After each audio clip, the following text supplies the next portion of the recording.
All right, ladies and gentlemen, boys and girls, humans and pets, welcome back to the 2021 World Rift Invitational for the C region.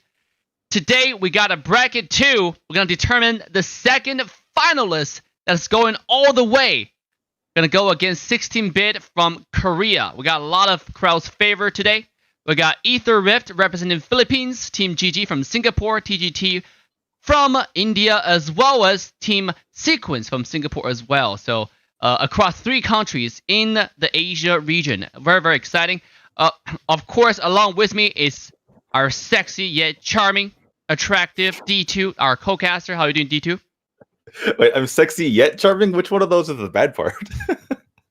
Sexy like, and charming. Sexy. How about that? It's just English. It's English. Sorry. That's what it is. I didn't mean to make fun of your English, but I had to do it just because it's such a funny thing. It's like, he's sexy, but don't let that fool you. He's also charming. Yeah, don't let that fool you. He's also charming. True. Facts. Anyway, we had some good games yesterday. I unfortunately was having a bad time with my head, but today I'm feeling great, and I'm really excited to see these games.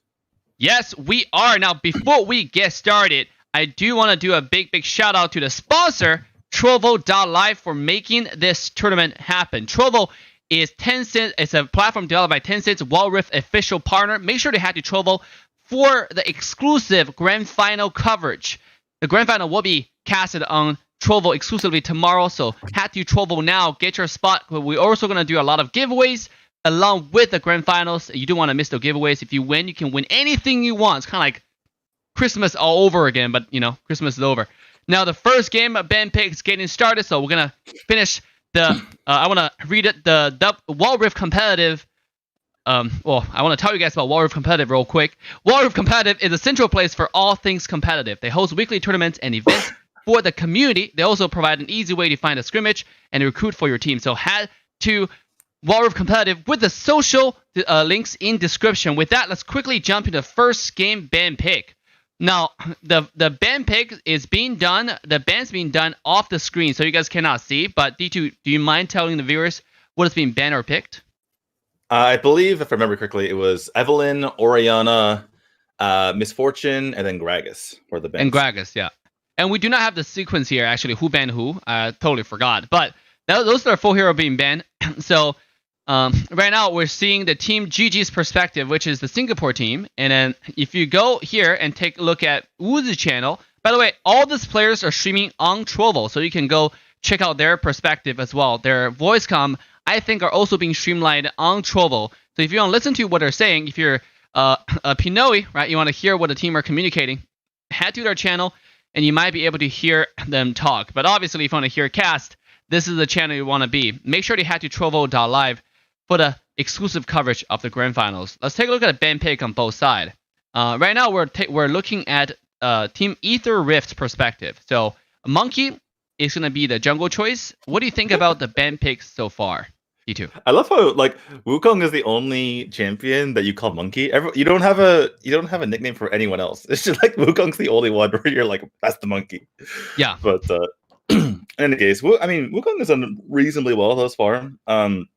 Unfortunately, it's hard to have a good grasp of the how effective certain picks are from day one, because it was just blowouts the entire way. So it's like, were the teams just better, or are they picking better? I think it's a little bit of both. But we'll have to see. Yep. And then it looks like the games are getting started. We do have a tiny bit of delay, inconsistency from both team here. Looks like a 5 to, let's see, like a 10-second delay. It seems like a 10-second delay. We should tell them that there's no spectator mode in Wild Rift yet. So the way we're spectating this is we're just going off of player stream. So that's why we're kind of switching back and forth between these perspectives. And one of them, like you mentioned, is about 5 to 10 seconds behind the other. Which is a really, I mean, at least it's a technical difficulty that we're experiencing right now. It's a challenge, but it is what it is. So you can see it's about 10-second delay here. This guy is just starting the game with 001, 002. Yeah, about 20 seconds actually. That's quite a bit of delay on both sides. But look at if you look at Team GG's perspective, it seems like we're a little bit invading going on from Aether Rift, going to the red side, and Y is pushed away. from their jungle. Yeah, you can see at the bottom of your screen there.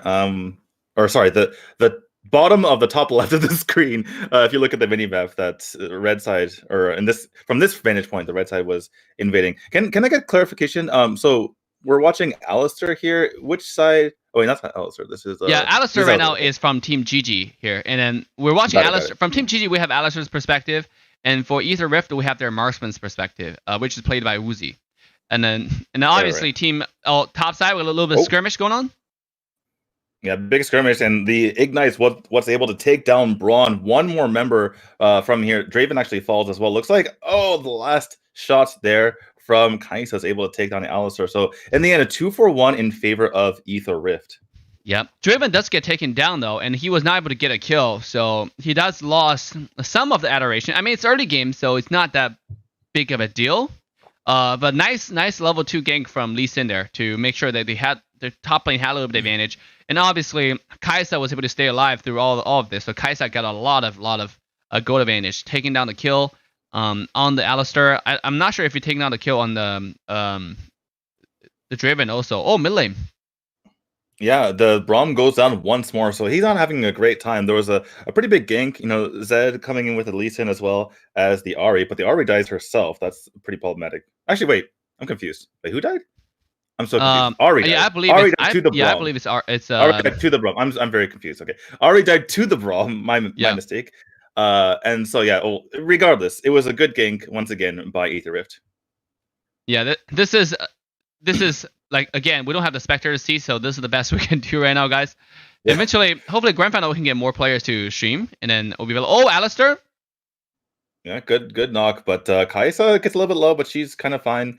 Braum's gonna help keep her safe. The thing is, even despite that, it's hard for Draven. This is one of Draven's big weaknesses, right? Because he has to chase his axe around. You can see like that golden mark. He basically has to catch his axe, or else his damage drops significantly. So if he's able to catch the axe, then he can get a lot of damage out. But then sometimes when you chase the axe isn't in the right place, so you can't really follow up on kills every single time you want to. Yeah, it is a struggle. That's what defines a good Draven player and an average Draven player, right? Like how can they balance that? Do you want to just refresh your skill by activating it, or do you want to catch it, or do you want to just drop it completely? All of those are just things you need to consider. That's why also, like, when I watch a marksman player to stream, personally I prefer to watch Draven over like other marksmen, because Draven actually is fun. Like all the other marksmen seems like it's just straightforward, right? Draven is actually take a lot of it's very micro intensive type of hero. Yeah, a lot of decision making, a lot of knowing like how much damage you actually have depending on the countdown of the axis. And also it actually refreshes his second ability, which is a huge cooldown if you don't catch your axe. So it's a double bonus for him whenever he catches his axe. But I played him PvP. It was I just played him in normal games, and I got frustrated so quickly. I'm like, okay, never, I'm done with this character. Well, absolutely. I mean, this hero is not every single hero is for everybody. You find your favorite hero and then you go with it. Oh, the first dragon, it seems like Team GG will start on it. They have 5 people rotating here. Now, Aether Rift is not going to let them have this for free. You can see they're also hanging out on the other side. It seems like kind of sandwich situation here. Except for Draven is getting the adoration, but this might not be the best position. Braum? Oh, big ult coming in from Braum. Gets in there. He's extremely low himself. In comes Zed from the bottom side to try to get some damage. Down goes Wukong. Draven getting a lot of damage through this entire time. The Alistair just in the thick of things, trying to make things happen for his team, but his team gets collapsed upon anyway. The Draven goes down. The Vi's already down. Ahri goes down. Malphite goes down. And that is an ace.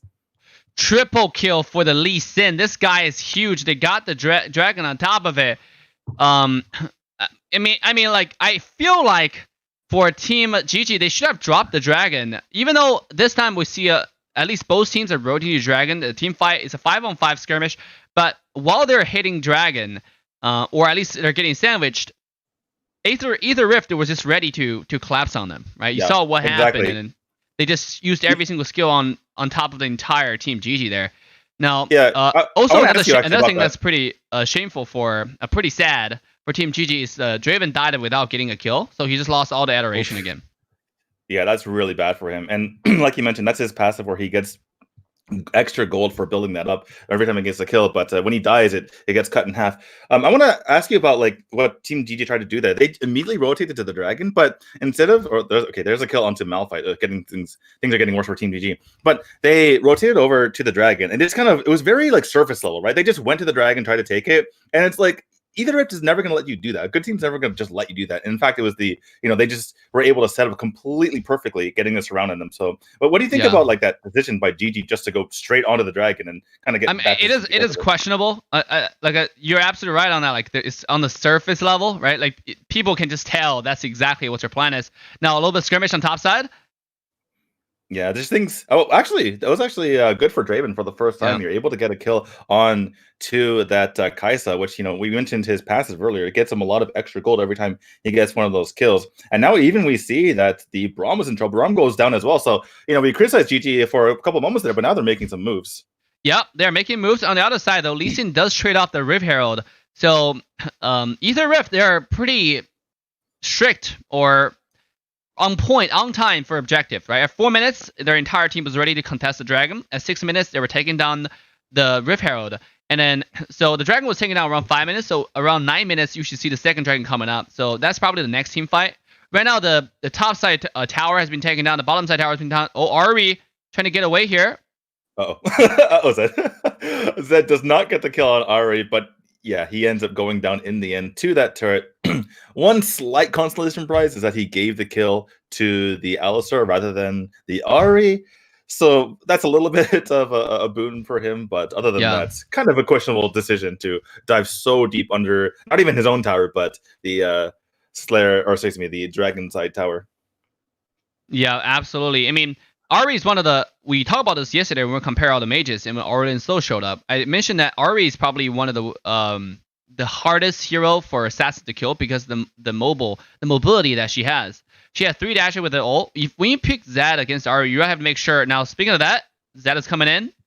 Yeah, I knew that the ult was on cooldown that time, so he's able to get in, get that kill, and get out of there. Meanwhile, we see the Alistar trying to get in the thick of things. He actually is able to get out for a moment, but they dive back onto him, and he's going to fall. The Lee Sin is revived, immediately gets taken down afterward. So right now we have a 3 for 2 situation in favor of Aether Rift. Yep, and look at Draven. He finished that GA sorry. for GG, for Team GG. Yeah. Yeah, I got it backwards there. Sorry about that. Yeah, but look at Draven already finishing that Guardian Angel, the most popular item right now. Pretty interesting first item choices, but also pretty expected. The next dragon is coming up as expected between 89 minutes, and then it's Infernal Dragon. This is one of the most important dragon in the game. Alistar does have the sweeper. It seems like they already know where Lee Sin is. Right now, the Rift Herald being released down mid lane. I think that's just trying to buy time, but if you don't use this opportunity to take the dragon, though, this Rift Herald might just be wasted. Team G does have 4 people staying mid.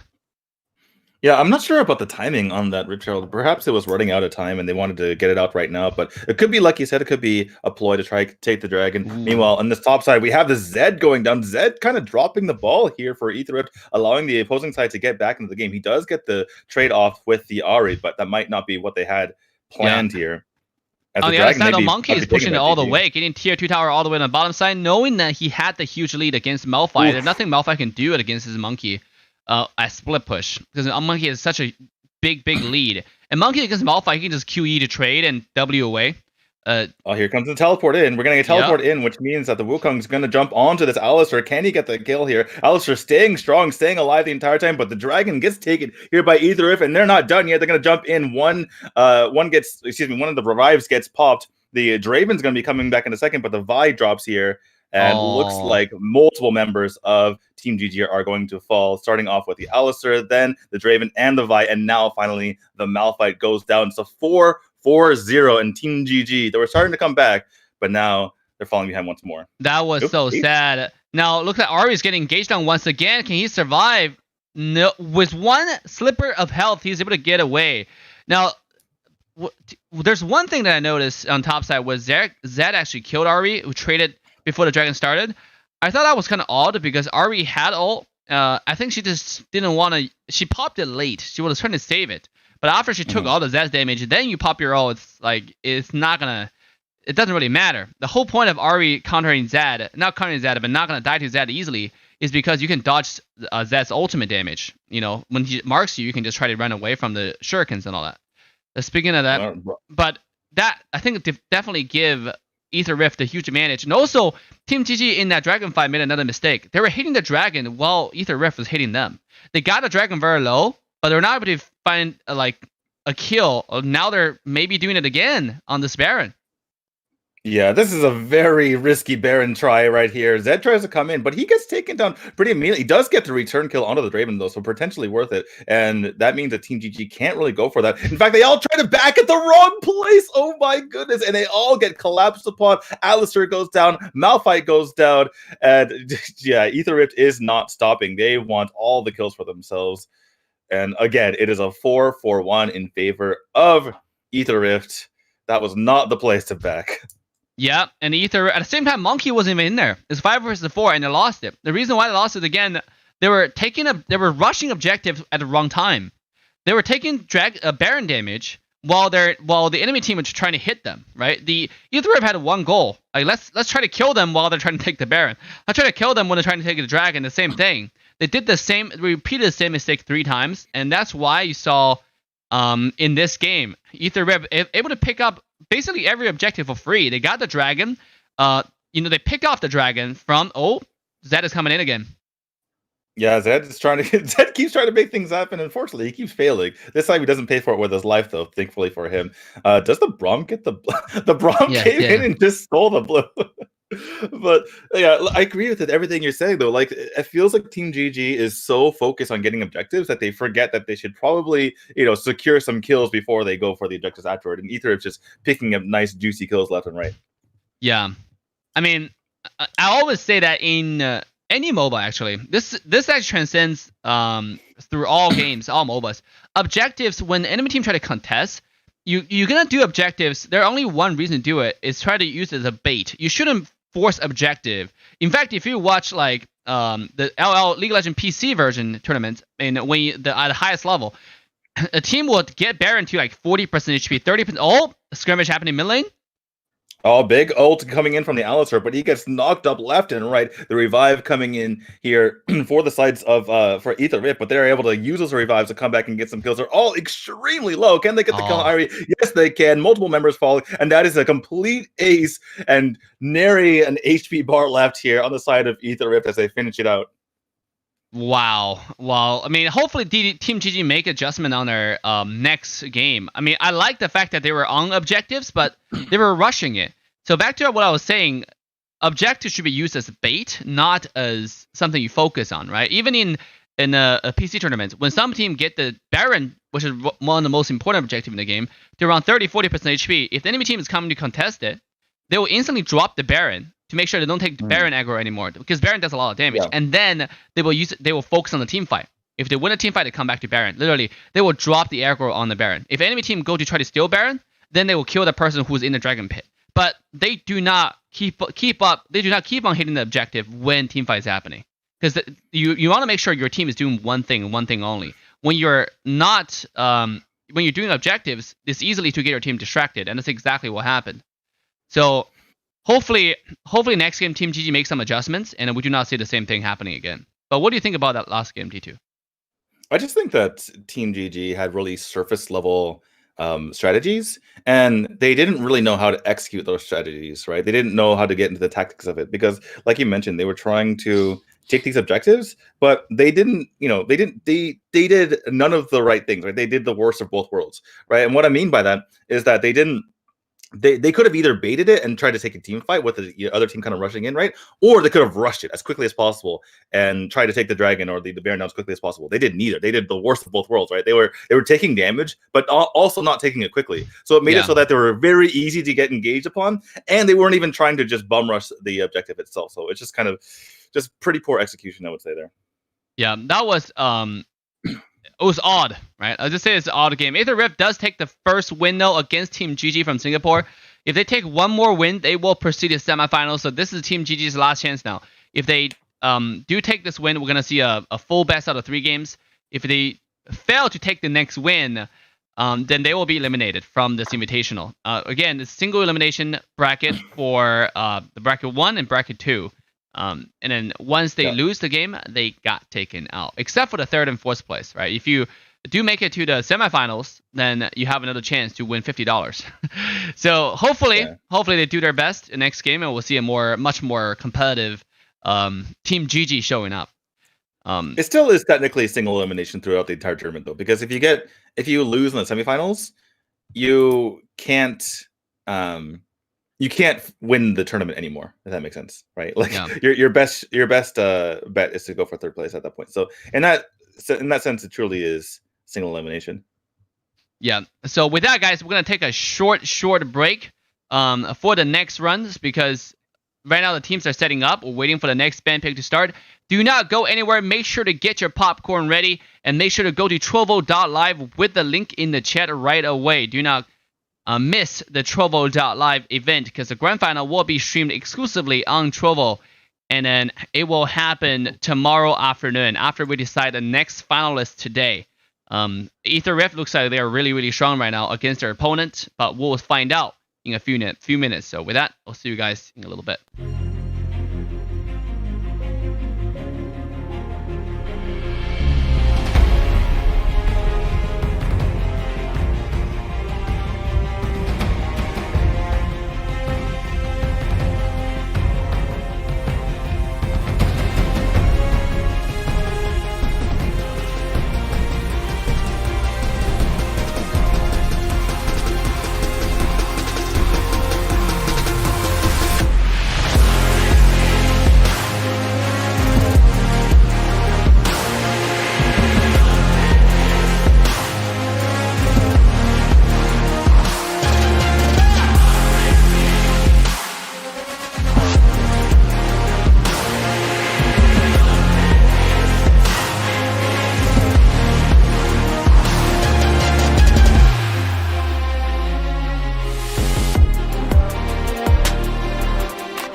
All right, boys and girls, welcome back to the second match between Aether Rift and Team GG. Aether Rift from Philippines and Team GG from Singapore. I'm your caster, AssassinDave. With me, the one and only D2. How are you doing, D2? Doing all right. That last game was one of the closer ones we had. I know it looks like a stomp to the viewers at home, but it's been stomps all the way around. So it was interesting to see, some back and forth. Yeah, but now this game, hopefully Team GG actually learn from the mistake they made last game and made some changes. Now we're gonna see more of Aether Rift's perspective, because you can see the stream right now. It's not delayed, right? It's both sides. It's only 3 seconds apart, so it's really, really nice for us. But let's take a look at a pick and bans from both sides right off the bat. The picks on both sides right now. Go ahead.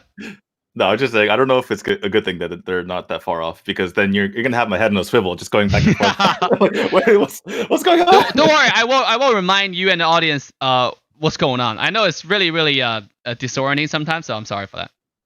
That's fine. It's fine. It's just like, wait, who are we on? Oh, okay. Looks like we're gonna be watching Draven play this time. Yeah, we're watching that's the ADC. Good. I love it. We're gonna see that's gonna make us even. Perspective. Gonna make us even dizzier, because he's gonna be chasing his axes all the time. Yeah, true.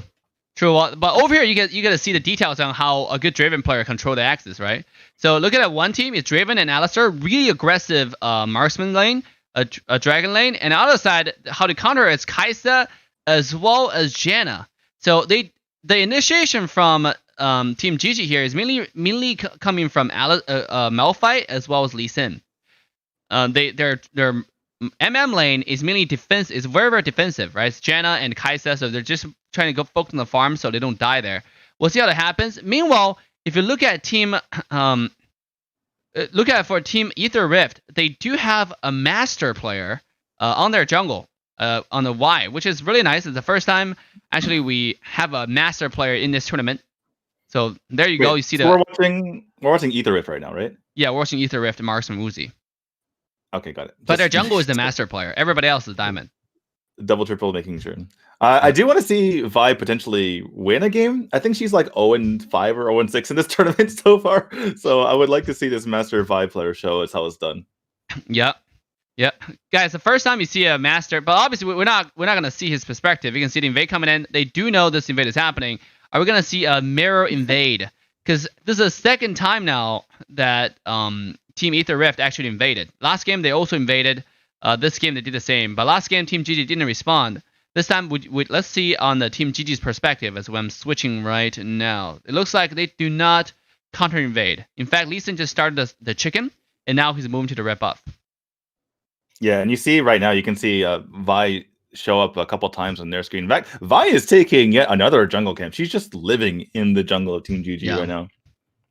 And Aether Rift is doing the engine strategy from, not Aether Rift, Aether Rift. They're doing Team GG strategy, the 16-bit strategy. Sorry, from yesterday. Yeah, Aether Rift is doing yesterday's team 16-bit strategy by basically flipping the lanes, right, and making it difficult. But looks like Wukong is in a bit of trouble here, as he does get taken down. He and his clone both get taken down here, as a nice rotation here by the side of Team GG, and they get the kill. Yep, a very, very interesting execution. Now, they do get a first. Team G doesn't get first blood. That's exactly what I was saying yesterday. When you try to do this, enemy can do the same thing to you, right? And that's exactly what's happening. They have the dragon lane. They're forcing the dragon lane tower. They know that Team Aether. We're switching Team Aether Rift perspective right now. They got a tower. Both sides traded the tower, but for Team GG, they do get 2 extra kills on the dragon side. So their marksman is a lot more farmed. And then eventually in big team fights, Team GG does have the big Malphite ult, and then they have Lee Sin engage. So they have a lot of engage initiations. Yep.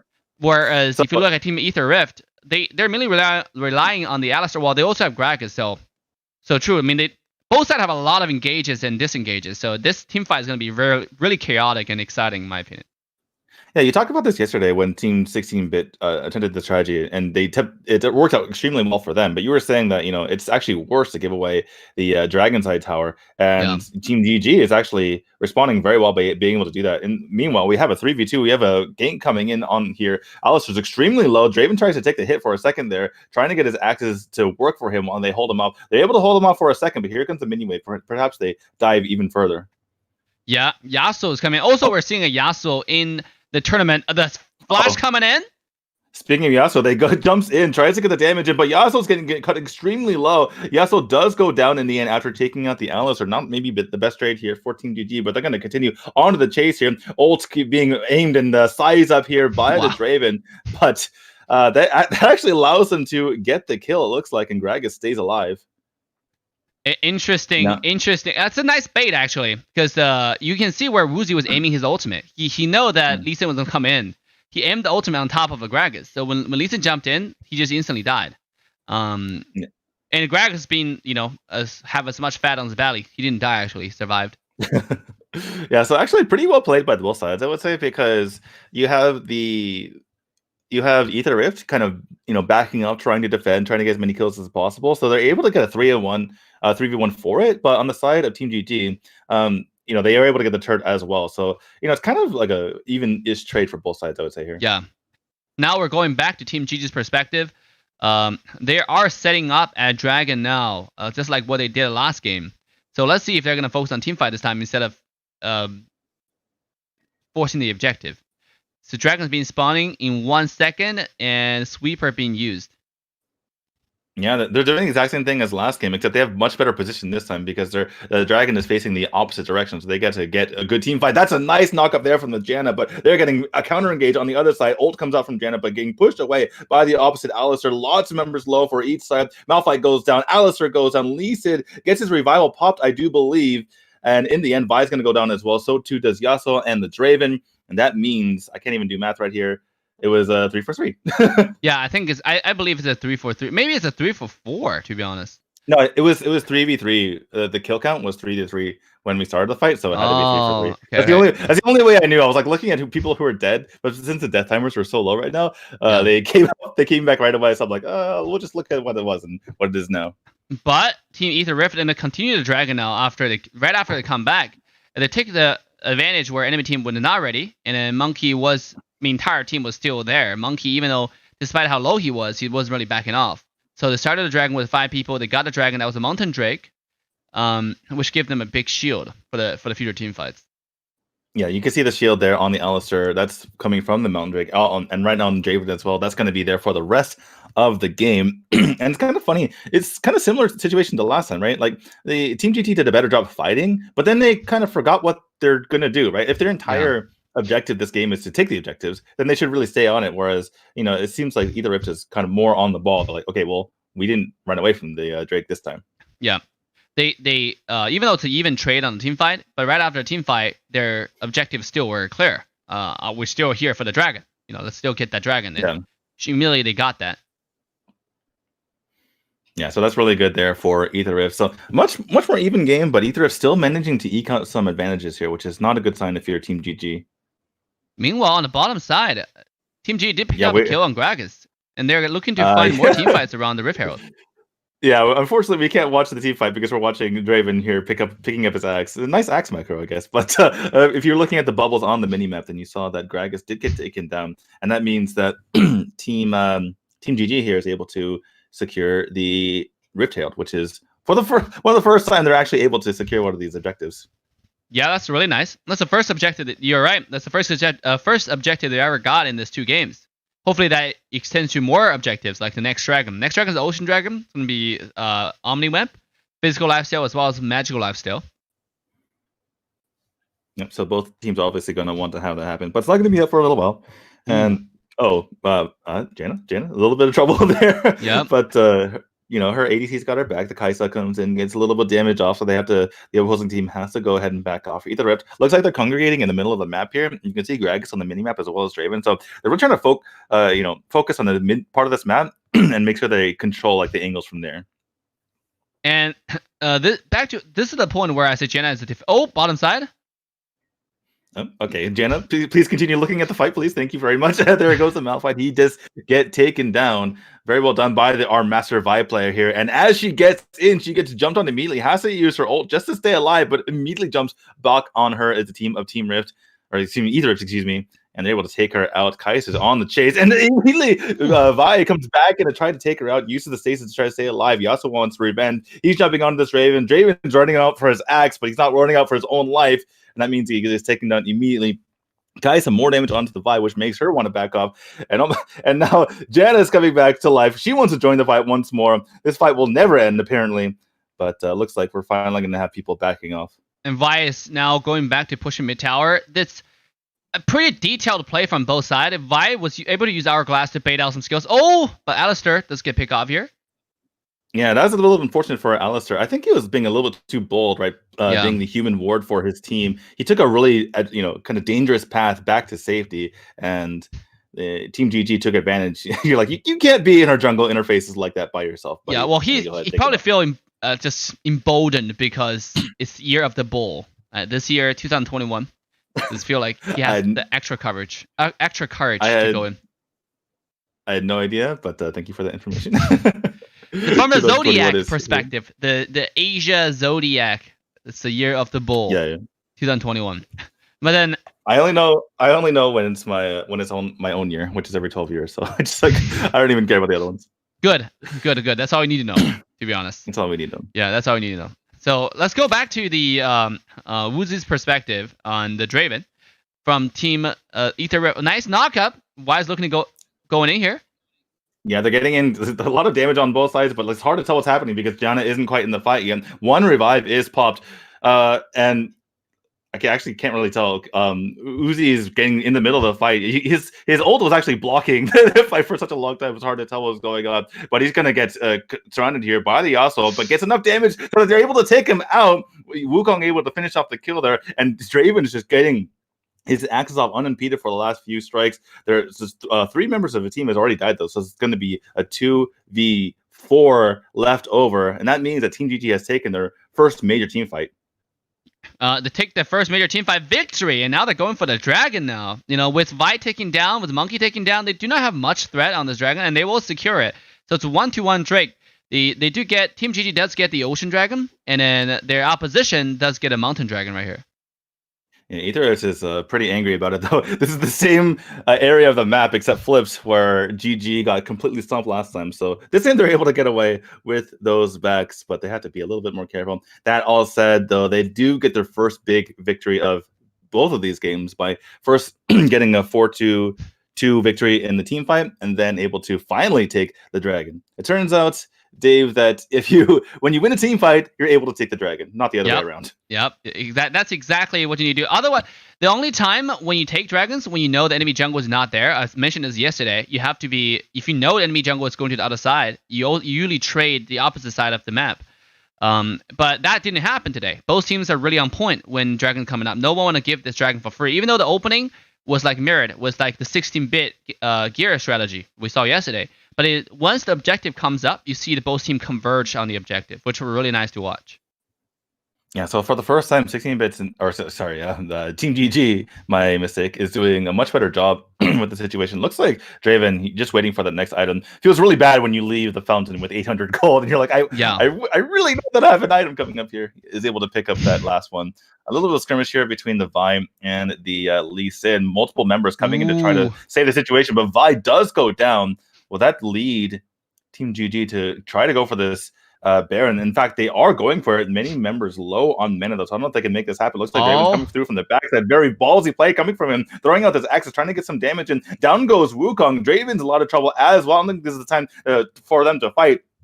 Big knockup, though, by the Alistair trying to make this happen. The revive gets popped here. Draven's coming up. Extremely low. He might be able to make something happen. He has to use the flash to get out of here, but he is going to get taken down. And there is the knock up onto the Dragons as well. Wow. He's going to fall. And that team fight lasted so long that Vi is already up again. It looks like Team GG is going to be trying to take this Baron, I believe. Unless they backed off. It's hard to tell.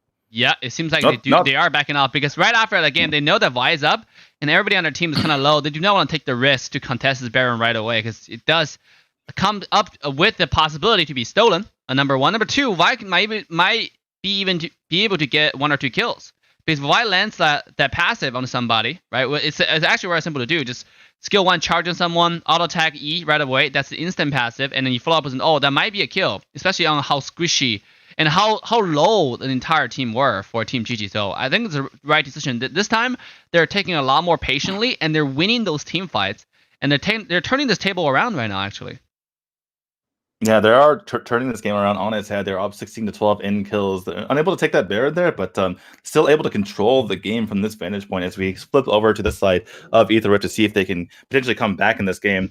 Uzi trying to make things happen on his Draven, but taking a lot of damage in the meantime. Yep. Now both team again, they're still hanging out. Monkey this time does not have the teleport anymore. It seems like Team GG looking to make things happen first. Oh my goodness, the Lee Sin gets absolutely jumped upon, but so too does the Alistar. There might be a little bit of trouble here, but the Lee Sin actually takes down the Alistar in the end. I can't believe he was able to make that happen. It's hard to tell what happened because we're looking at Draven's perspective, but they just jumped in when they were unaware, and that's a huge play from Team Aether. Now trying to take the Baron. Can they take it, or can it get stolen here from Team Eugene? The Lee Sin goes down. Who does it get taken by? They stole it? Oh my goodness. So Team GG is able to take that down. And now they're continuing this fight. Multiple members going down. Just the health bars race left and right here. Looks like there's going to be a revive coming out as well. And that's a complete ace here for the side of Aether somehow. That's so sad. Oh my god. They got the kill on Aether. They thought it was a call. Monkey again was split pushing. So now that's the end of the game. You don't have to do anything anymore because the game is already over. And just like that, Aether Rift might seem like they give their enemy a chance, a sliver of hell, a hope, but nope. That's it. That's the end of the game. My head is spinning. I don't even know what happened. what just happened? Wait. By the way, did you switch perspectives in the middle of that fight? No, because I did not. It was on Draven the whole time. Okay, sorry. That's like I was so confused. Like, what is happening? Yeah. Oh my goodness. Well, what a ridiculous what a team fight actually in the last game, right? That was nobody expect that to happen. No one expect that to happen. Luckily we do have our lovely camera person, aka AssassinDave, does have that game recorded, so we can go back and take a look at that team fight. Just real quick. We want to see exactly what happened over there. So that was kind of who even got the Baron? It was team Aether Rift. They got a Baron. That was so unfortunate. They got a kill on Alistar, and we can go ahead and take a look of exactly what went down right over here. You see that they killed Alistar, and then they were starting the Baron, but they forgot the most. Again, it's 5 versus 3 here. Monkey just split pushing. He doesn't really care. And then are you watching on stream? Because I can't see it. I can't see if you're watching it right now. Oh, the stream is watching it. Can you see it? No, I can't see it. Sorry. Oh, what the hell? It's still on. That was weird. It's still just showing the. Here, let me go ahead and fix that right away. Do some screen share action right here. Right about now. This guy. Okay. So, if you see that starting this team fight, they got a kill on Alistar. That's the call to start Baron. There's nothing wrong with that. But once Gragas comes in, he killed the Lee Sin right away because Gragas' damage is insane. He jumps in, did an entire combo. Lee Sin died, and Vi came in, just smited that Baron. That is so sad because they ignored how much damage Gragas can do. Once they won that team fight, they still have to consider, yes, it's a 5 versus 4, and then Monkey was split pushing 5 versus 3, but that doesn't mean you can do Baron for free. Especially Lee Sin was already at 40% HP. You can see starting up the Baron, Lee Sin was already, because the kill the action they did on Alistar, if you go to take a look at HP line on Lee Sin, he was sitting at 50% at the starting of and he was taking Baron damage the whole time.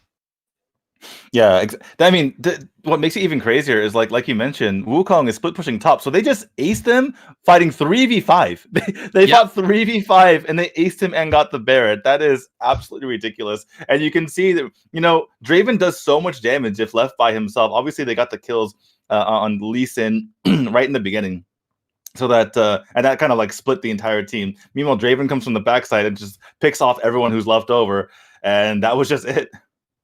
That was just it. What a crushing defeat Oh my goodness, that was probably the worst ending because it does seem like Team GG had a really good shot. They got Alistair, they picked off Alistair right before Baron, and then if they're able to take that to the next step, that's a victory right there, you know. But obviously, that did not happen. So with that being said, Aether Rift will proceed to the semifinals, and they're gonna be waiting for their opponent, which is going to be selected from TGT and Team Sequence.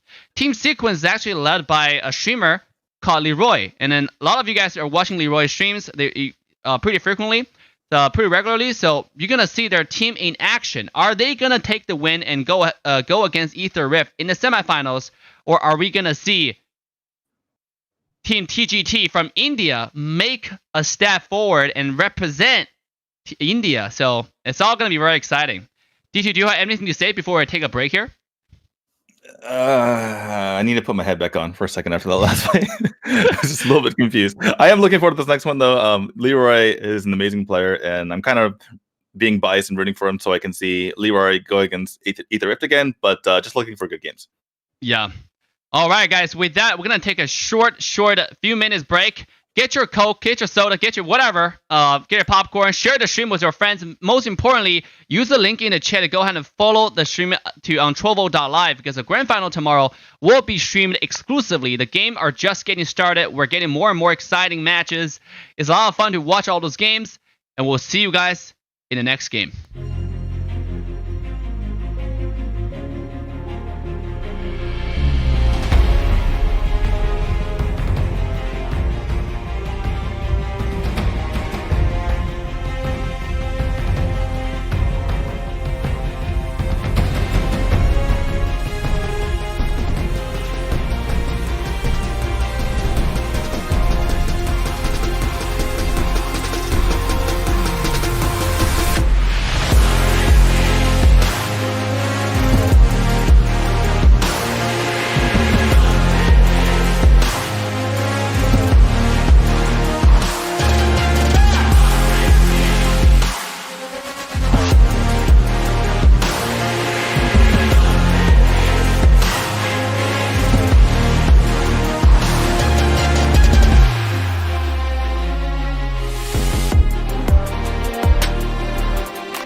All right, ladies and gentlemen, boys and girls, welcome back to the 2021 World Rift Invitational, sponsored by Trovo, brought to you by World Rift Competitive, casted by AssassinDave, along with my beautiful co-caster, D2. How are you doing, D2?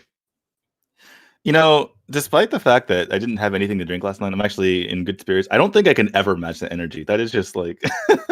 I don't think I can come out swinging like you do every single time. It's exciting. You don't think it's exciting? What's just such exciting matches? You know, it doesn't matter how exciting it gets. I don't think I can get that level. It's just not attainable. It's just I can get to a certain level, but some goals are just out of reach.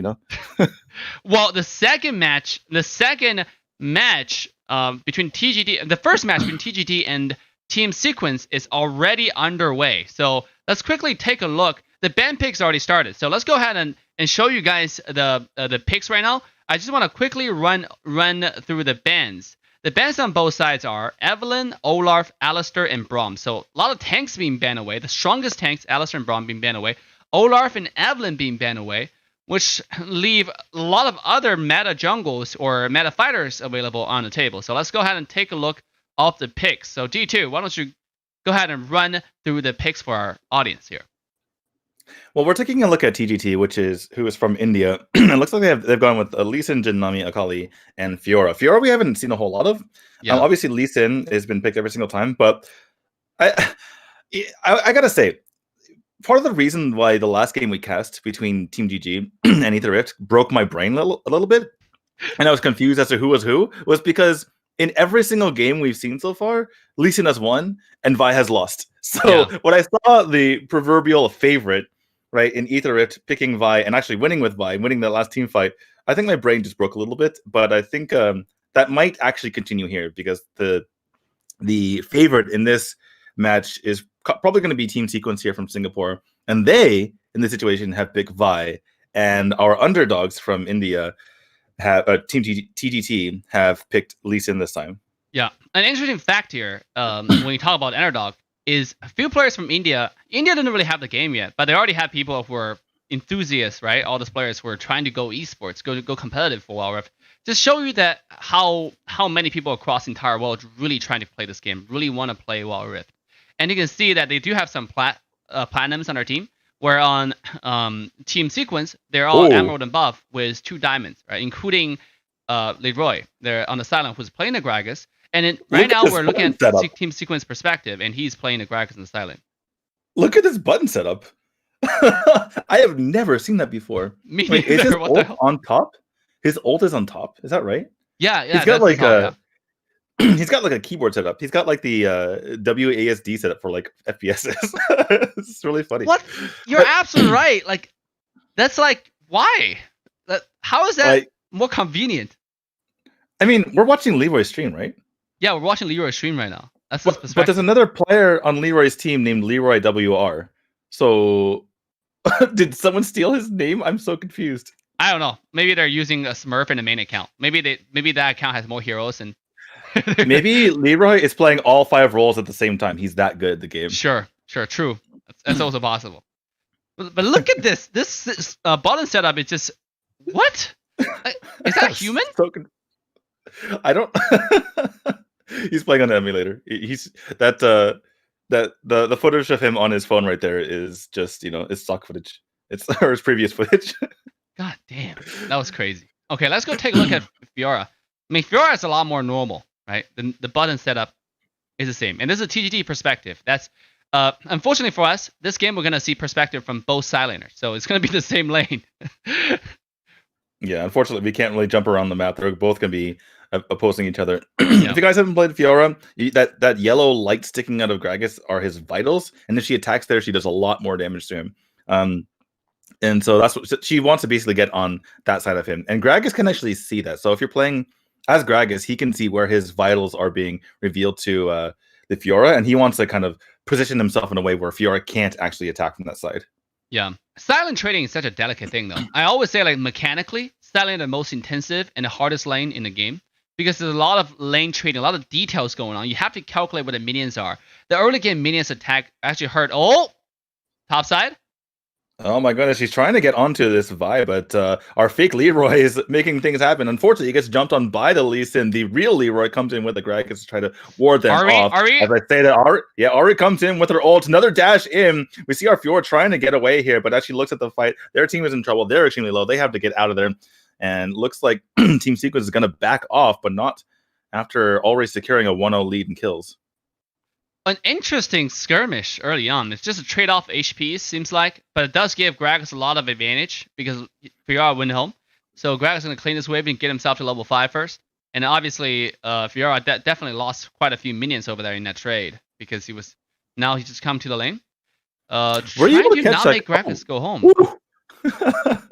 Yeah, he's able to get away in the end there. By the way, I love when players do that and they don't flinch. Yeah, you just have to have no fear. Like, they're not going to catch me. It's fine. I've seen so many players get spooked by people coming in and potentially finding them, and then move their joystick. It's like, no, they wouldn't have found you. I mean, maybe, okay, so now I'm still looking at the control. I'm still being amazed here. I think maybe Leroy is just a very organized person. If you look at his camera, it seems so clean. Like, this entire this person, it's just like a really clean package. Like, if you look at his layout, even though it looks kind of awkward, like the WSAD kind of control format, right? But if you just look at the entire thing, it looks like a very organized square, right? Every button, every line, every roll is very organized. I feel like it just reflects his personality. But he's using his thumb, right? Not his finger. Yeah, he's using his thumb. So that, I mean, when your thumb protrudes, your thumb comes from the bottom right side. So I feel like being diagonal is the more natural position, right? Because nice parry. That was very well done by the Fiora. Ult goes onto the Gragas. Oh my god, they're both extremely low. Oh my goodness. So you saw the ult pop there, the blue lines coming, or the blue quadrants coming out of Gragas, and if all of those get attacked, then Fiora gets a huge health bonus. Not to mention that every single time it's a lot of damage onto the Gragas. So Leroy not wanting to take any chances, but the beginning of that fight was pretty crazy because he threw out his ultimate, and that would have majorly knocked the Fiora back. But Fiora, with great reflexes, using her parry to make sure that she doesn't get CC'd there or take any damage. Yeah, that was good. That was such a beautiful parry from Fiora. That was detailed. Oh, Fiora, try to get home here. Gragas like, I don't think Fiora recognized this. Hello? And it might be too late. Is that lag? You gotta wait. Topside, though. I think that might have been lag there, because even after she got caught, it took her, maybe she was looking at some other part of the map, but yeah, it took her a while to realize that she was getting aggressive on.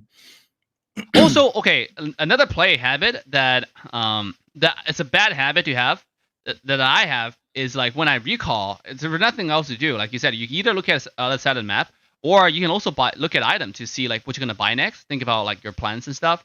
All of those kind of block your screen. That's why a lot of people, when they look at a score, they choose the half of the screen setup instead of full screen setup. They really want to make sure they don't get punished while they're looking at the score. That's the one downside of playing on mobile, obviously, because you only have such a small real estate, like screen real estate. Look at all the information. And if you put it on half, like you mentioned, you don't actually lose any information. I was looking at it the other day and comparing half versus full. There's no more information to be getting on full, other than there's just more room, so it's easier on the eyes. That was close though, but Fiora able to finally, realize she was in danger, able to get away. And luckily for her, Gragas didn't really have his ultimate or Ignite. If Gragas had more skills there, that was an easy kill, right? That was a free kill. So. Yeah. Well, despite all of the crazy battles between Gragas and Fiora, Team Sequence has taken pretty sizable lead here, getting a 3-0 in the kills, which means they're going to be pretty far ahead in gold. Fiora is going to be rotating through the mid up to the top. Leroy sees that, so he's going to back off for a little bit. But yeah, I mean, the objectives have just so far gone to the team from Singapore here in Team Sequence. Yep, they're right on top of it, and now Greg is looking to initiate on this Fiora. Once again, Fiora not able to dodge anything though. Yeah, I guess the Ignite off as well, and that is a dead Fiora. Even pops her ult at the very end there, so not even a kill, but also a wasted ult here. And that means that Greg is getting a lot of damage on here. Yeah, looking at the mini-map there, you can see all the members are attacking each other, but even though Nami dies, no one on Team Sequence is low at all, so this is definitely going in their favor. They might even be able to take out that bottom turret. Obviously, you see here on the main screen that Leroy has taken out this top turret already. So Team Sequence is really putting it here to Team TTT. Yeah, they're putting the, stepping it down, right? Putting the foot on the metal, pedal on the metal, right? Is that the right pedal to the metal, yeah. Pedal to the metal, yeah. Yeah, put full gas in, and then just look at this, right? There's like one-sided domination here, 6-0. Top side of lost, they got a tower. Bottom side, they got a tower. The both sides are winning, and then they got the first dragon. So they got the first Rift Herald as well. So it's right now I do not see the Indian team, the Team TGT, able to come back from this.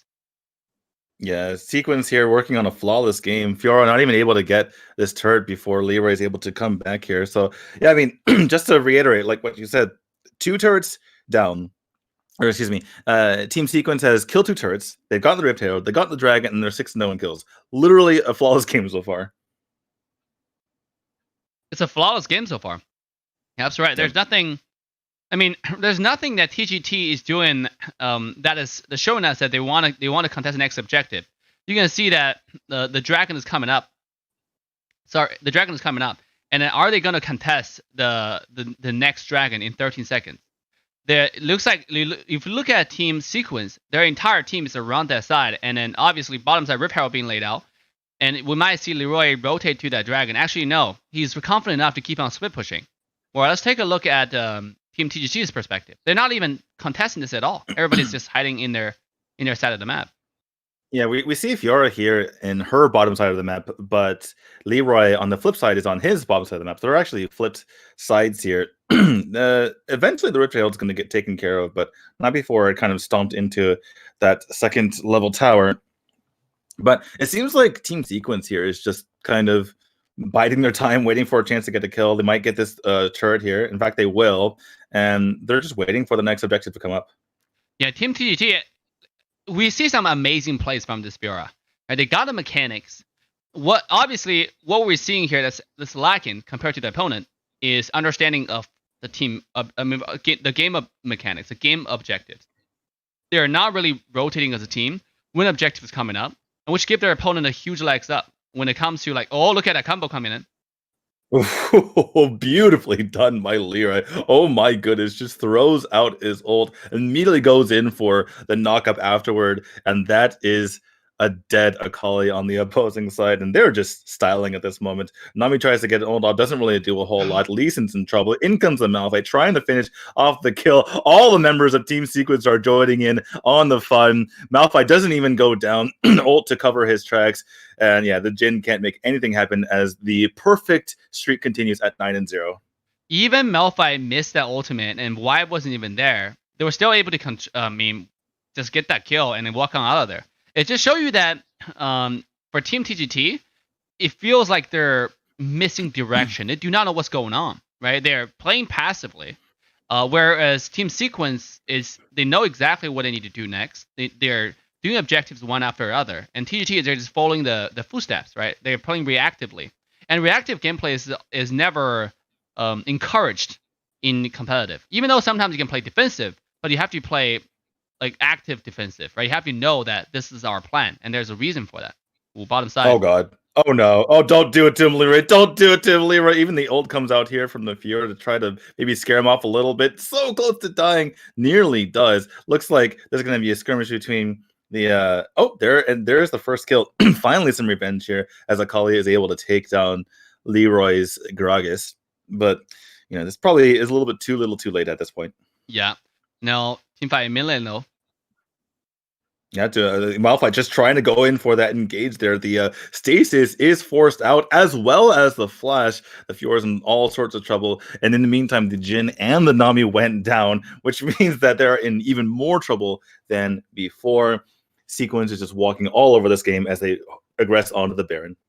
Yeah, with the Baron, right now it doesn't seem like Team GG want to contest it. Fiora is already there. Let's go ahead and go to Fiora's perspective. I love this game where it's so even, on both sides, so it's almost no difference on the timer. Oh, but Lee Sin doesn't get taken down though. Yeah, I don't think Fiora wanted any part of that Baron. And you see Leroy wanting to get his revenge here, chasing her down. you could even his vital is like pointing straight at her. Like you want some of these vitals, and he comes out, tries to get the ult, doesn't get the knockback, knocks him forward by accident there. But in comes a Malphite, tries to get the damage off. Here come some of the minions, and I think this might be the beginning of the end, as Team Sequence is probably going to look to push in these mini waves and win the game. Yeah, let's go ahead and go back to Team Sequence perspective here. They are pushing all 3 lanes at once. Very, very separated right now. Top side, a little bit of lag from Leroy's side. What the happening with the barrel?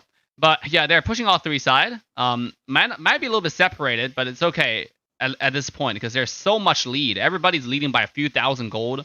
So combined, their team's probably leading by 15,000 gold. Speaking of that, bottom side, another kill onto the Akali. Yeah, the Akali does go down. It feels like the side of TGT is so weak with regards to gold that even these minions can kind of take him out. So it looks like we're like basically an 8v5 situation, and the inhibitor turrets are starting to fall. The mid one does go down. Gragas rotates back over the top side to finish that off. I like this viewpoint. He's giving us a nice viewpoint of the game while he's pushing top. Just observing the game while casually pushing the top lane. I like this from Leroy. And that's the thing that you as a player also want to learn how to do, because you can see the competitive players, all the perspective that we've seen. While they're playing, they're also swiping the screen to see other stuff. But another team fight happening on the bottom side, and they're looking to push for the end right now. Yeah, exactly. All 3 inhibitor turrets have gone down. The numbers on the side of Team Sequence are extremely low. One of them already has fallen already, but that doesn't matter because it looks like the minions are going to finish the game off by themselves. And that is game 1 going over to Team Leroy as he gives a nice thumbs up to the camera. The Baron minion too strong. And also, Team Sequence, by the way, if you see the camera, their entire team is actually sitting in one room. The entire teams are actually real-life friends, and they're all going to Leroy's place to play the game together.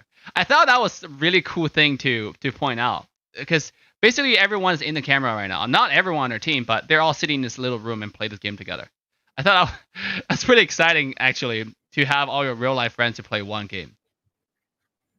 Yeah, just a dominating performance there by Team Leroy. Of course, Team Leroy throwing the game by having us only 2 kills and 1 death. What a terrible performance by him. Obviously, I'm kidding. They did very well on that side. Yeah. And I just, we called Team Sequence the favorites going into this match. And unfortunately for TGT, they didn't show us anything to prove us otherwise. Yeah, and TGT, hopefully they can do better in the next match against their opponent. Obviously, this is Team Sequence, it's definitely upside, like a uphill battle. Uphill battle. Yeah, English is so hard. It's definitely an uphill battle for Team TGT here, because they're Team Sequence not easy, and obviously we pointed out the rank difference, right? From the rank difference, you already know like one side of the players have played a lot more, and then obviously they're real life friends as mentioned, so they're a lot more organized, and then they're a lot more synergized, as a team. Where Team TGT, I do not know about the team synergy right now, because the first time I get to observe Team TGT's gameplay, I do see that their team does want to does try to contest enemy, and like I pointed out, their mechanics are pretty good. It's just they need to definitely work on the game perspective, the macro control, like how to get Dragon, how to get Rift Herald, and all that kind of stuff. The issue I had with their play, though, you were talking about how the Fiora was trading reasonably well with the Gragas early on. Yeah. But I think in order for them to even have a chance, I think the Fiora has to dominate that matchup, right? Because she's so much better. She's supposed to be the dueler, right? Whereas Gragas is much better at kind of disrupting team fights. So if she's not winning, like if she's just trading even, that's actually a win for the Gragas. And in fact, Gragas was able to get the first blood, if we're talking about that matchup only. He was able to get the first blood later on. So yeah, they need to turn things around in a hurry in order to make this competitive. Yeah, absolutely. That's such a good point, though. Like, because one side is more of a team fight hero, the other side. But Greg is such an OP, like high tier hero in the game right now. He does everything so well. If he gets certain items, he can one shot a lot of people, right? Fiora, but you're absolutely right. Fiora, as a duelist, need to be dominating her lane. Unfortunately, when you go against Leroy, we saw Leroy was playing reasonably passive as well, right? He knows that probably in lane, Fiora is going to have certain strength over him, so he was not really taking a lot of risk. It's just one time when he saw an opportunity, he threw a cask, which was beautifully parried by Fiora. I thought that was just really well played by both sides. Obviously, from Leroy, from Graga's side, he saw an opportunity and he wanted to engage on it, but Fiora just dodged that beautifully, perfectly. So, yes, you're absolutely right on that point, where Fiora should win the lane. It's also at the same time, Leroy played pretty smart to not allowing her the opportunity because he didn't trade with him with Fiora early on. Yeah, I do like seeing Leroy kind of growing here, because I think the last time I cast him a few weeks ago in one of the tournaments, he was playing mostly Malphite, and then it was pretty effective as far as the draft was concerned, because the opponent had to either take Malphite or ban a Malphite away from him. And when they did, he was able to play multiple other champions pretty competently. He was able to play Camille and a couple other champions. So it made it kind of it didn't really work in order to get the Malphite out of his hands.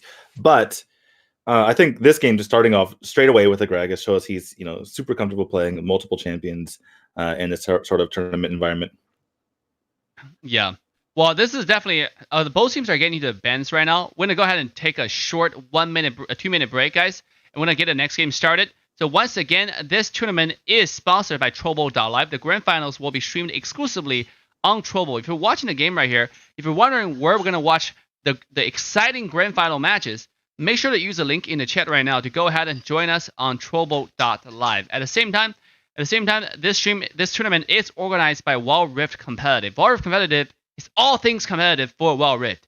If you're looking to recruit new members, if you're looking to have your team signed up for the next tournament, all you have to do is use the links in description to go ahead and follow Wild Rift Competitive, and you will find the information you need. They have Discord server, they have Twitter, that announce everything that you want to know about Wild Rift. So make sure to go ahead and follow them as well. So with that, we're going to take a short 1-minute break, and I will see you guys in a little bit.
All right, ladies and gentlemen, boys and girls, welcome back. That was a short break. And the second match between Team TGT as well Team Sequence has now begun. It's underway, and the ban pick is actually, the bans have already been finished. Let's quickly jump into the picks so you guys can see exactly what is happening. Let me quickly run through the bans. For both sides, we have total of Alistair, Braum, Vi, and Gragas being banned away. Again, Alistair and Braum, the same bans as the last game. The two dominant support heroes has been banned away. Vi and Gragas, though. Gragas is reasonable. Vi is a pretty interesting ban. What do you think, D2? I hate it. I absolutely hate it. I've talked about how Lee Sin has won every single time. The only reason that Vi has beaten Lee Sin the last couple games is because the team overall was superior. And why would you ban Vi and then not pick Lee Sin first here? They ban Vi and they go for Shyvana and give Lee Sin to the opponent. I think this is a disastrous pick ban case for Team PGT. It is definitely interesting. It's definitely actually they don't have the first pick. They have the second pick. I'm pretty sure they have the second pick because they have the last pick here. So okay, well it doesn't matter. It doesn't matter. Yeah, it doesn't matter because Lee Sin was taken first, obviously by their opponent.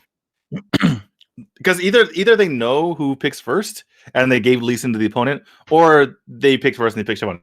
Either way, they gave Lee Sin to the opponent, and either whether they wanted to pick Vi themselves, it made no sense to ban Vi here.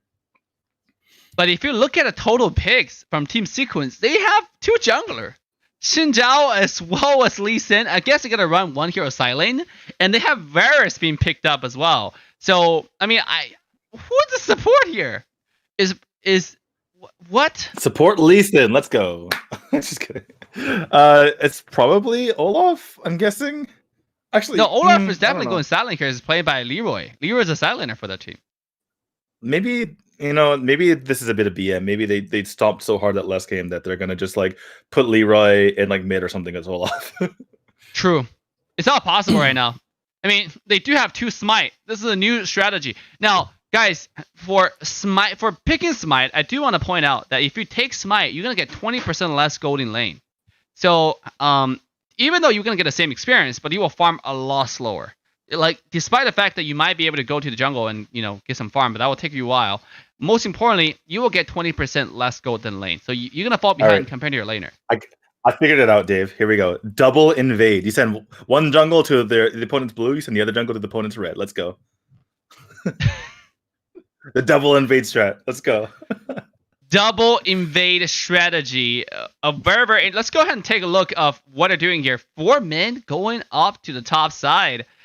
They're gonna meet this Darius. Stun connect. Oh, good night. He already used his flash. That means he is not long for this world, and he goes down immediately.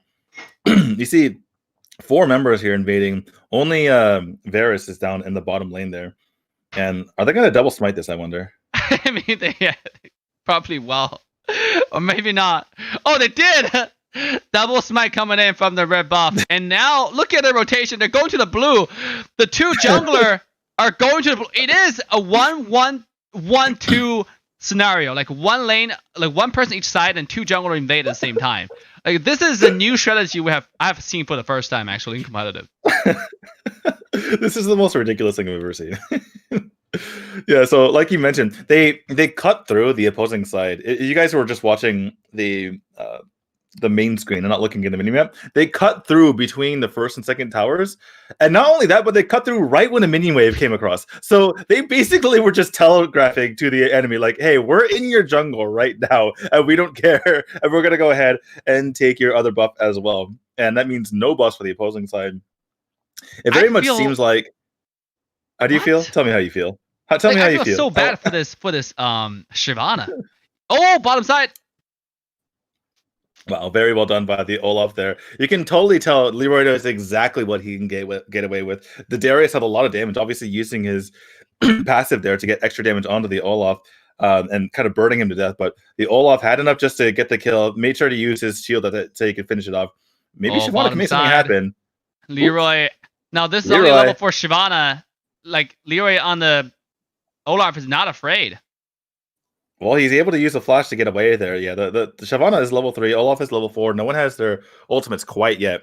So the interesting thing about Olaf is when he gets his ultimate, he gained more armor and magic resistance. So just not even using his ultimate, he gets quite a bit stronger. So you see that he has it now. He's going to go ahead and challenge. And I don't think that Darius wants to take his fight, especially without his ultimate. The passive goes off. And there it is. Is the burn damage going to be enough? Nope. He's running away? Not enough at all. And he ate a plant and survived. See, this is the thing about Olaf. Olaf actually counters most fighters silent. Maybe not Akali. Against Akali, probably 50-50. But when you go against, like, heroes like Darius, Olaf destroys the lane because Darius is afraid of people fighting him like straight up in the inside of the circle. Darius only strong if he lands a circle, on the outer rim. So if Olaf though, he want to fight you like on a face-to-face distance. That's exactly what Darius is afraid of. So in this case, and he has a shield as a summoner spell, so he's not afraid of that Darius at all. Yeah, Darius wants to get in these long, prolonged fights and then suddenly surprise you with a ridiculous amount of ult damage. But the thing is, Olaf does so much damage that he just kind of kills you before any of the damage from Darius can take off. But we have a good fight here. Oh, wow. Very well done from Team TTT, actually taking out Twisted Fate. Very nice use of the root there by Seraphine. So Seraphine, when her passive goes off on her third ability, wow, bottom one side? More goes down there. Yeah, Varius dies down in the bottom lane as well. But like talk to me about Seraphine. She's actually playing mid here, and she's able to root players with her third ability. I think that Twisted Fate is a little bit overstepped its positioning. Going all the way to the enemy jungle by himself. I think he had a Lee Sin hanging out, but Lee Sin wasn't ready. Oh, look at that! She's eating the planet from Darius. They're trying to pull him in. One more stack. Yeah, this actually goes off there. I wonder if Darius can actually finish this off with his ult. He gets it off. I mean, she's going to die. Oh my goodness. The Darius actually dies and doesn't get the return kill. I can't believe that just happened. Leroy played that extremely risky, but able to live in the end. Wow. It's exactly it was the perfect fight for Darius, and he couldn't finish it off. I can't find a better better example of how Olaf as a melee fighter counters Darius. That was a really good example. You saw like he got it 5 stacks off really, kind of for free, but Olaf just beat him to death. And with a little bit, even with 5 stacks on him, Olaf still survived. I love how like half of your statement was talking, kind of technically in terms of the abilities, right? And then the last part was just, but he just beat him to, when you're able to get the passive stacks up on Darius and you're able to use his abilities in such a fashion, but he got beat to death. Facts. Oh, team fight happening? Oh my god, yeah. Speaking of getting beat to death, Olaf is just on an absolute tear. I think he got 3 of those kills. Even when we were just looking at Darius walking around like he was completely lost about where to go, Olaf was just killing people on the side, and they're able to finish off that ace with no one dying for Sequence. The terror of Team Sequence continued to rampage through the entire TGT.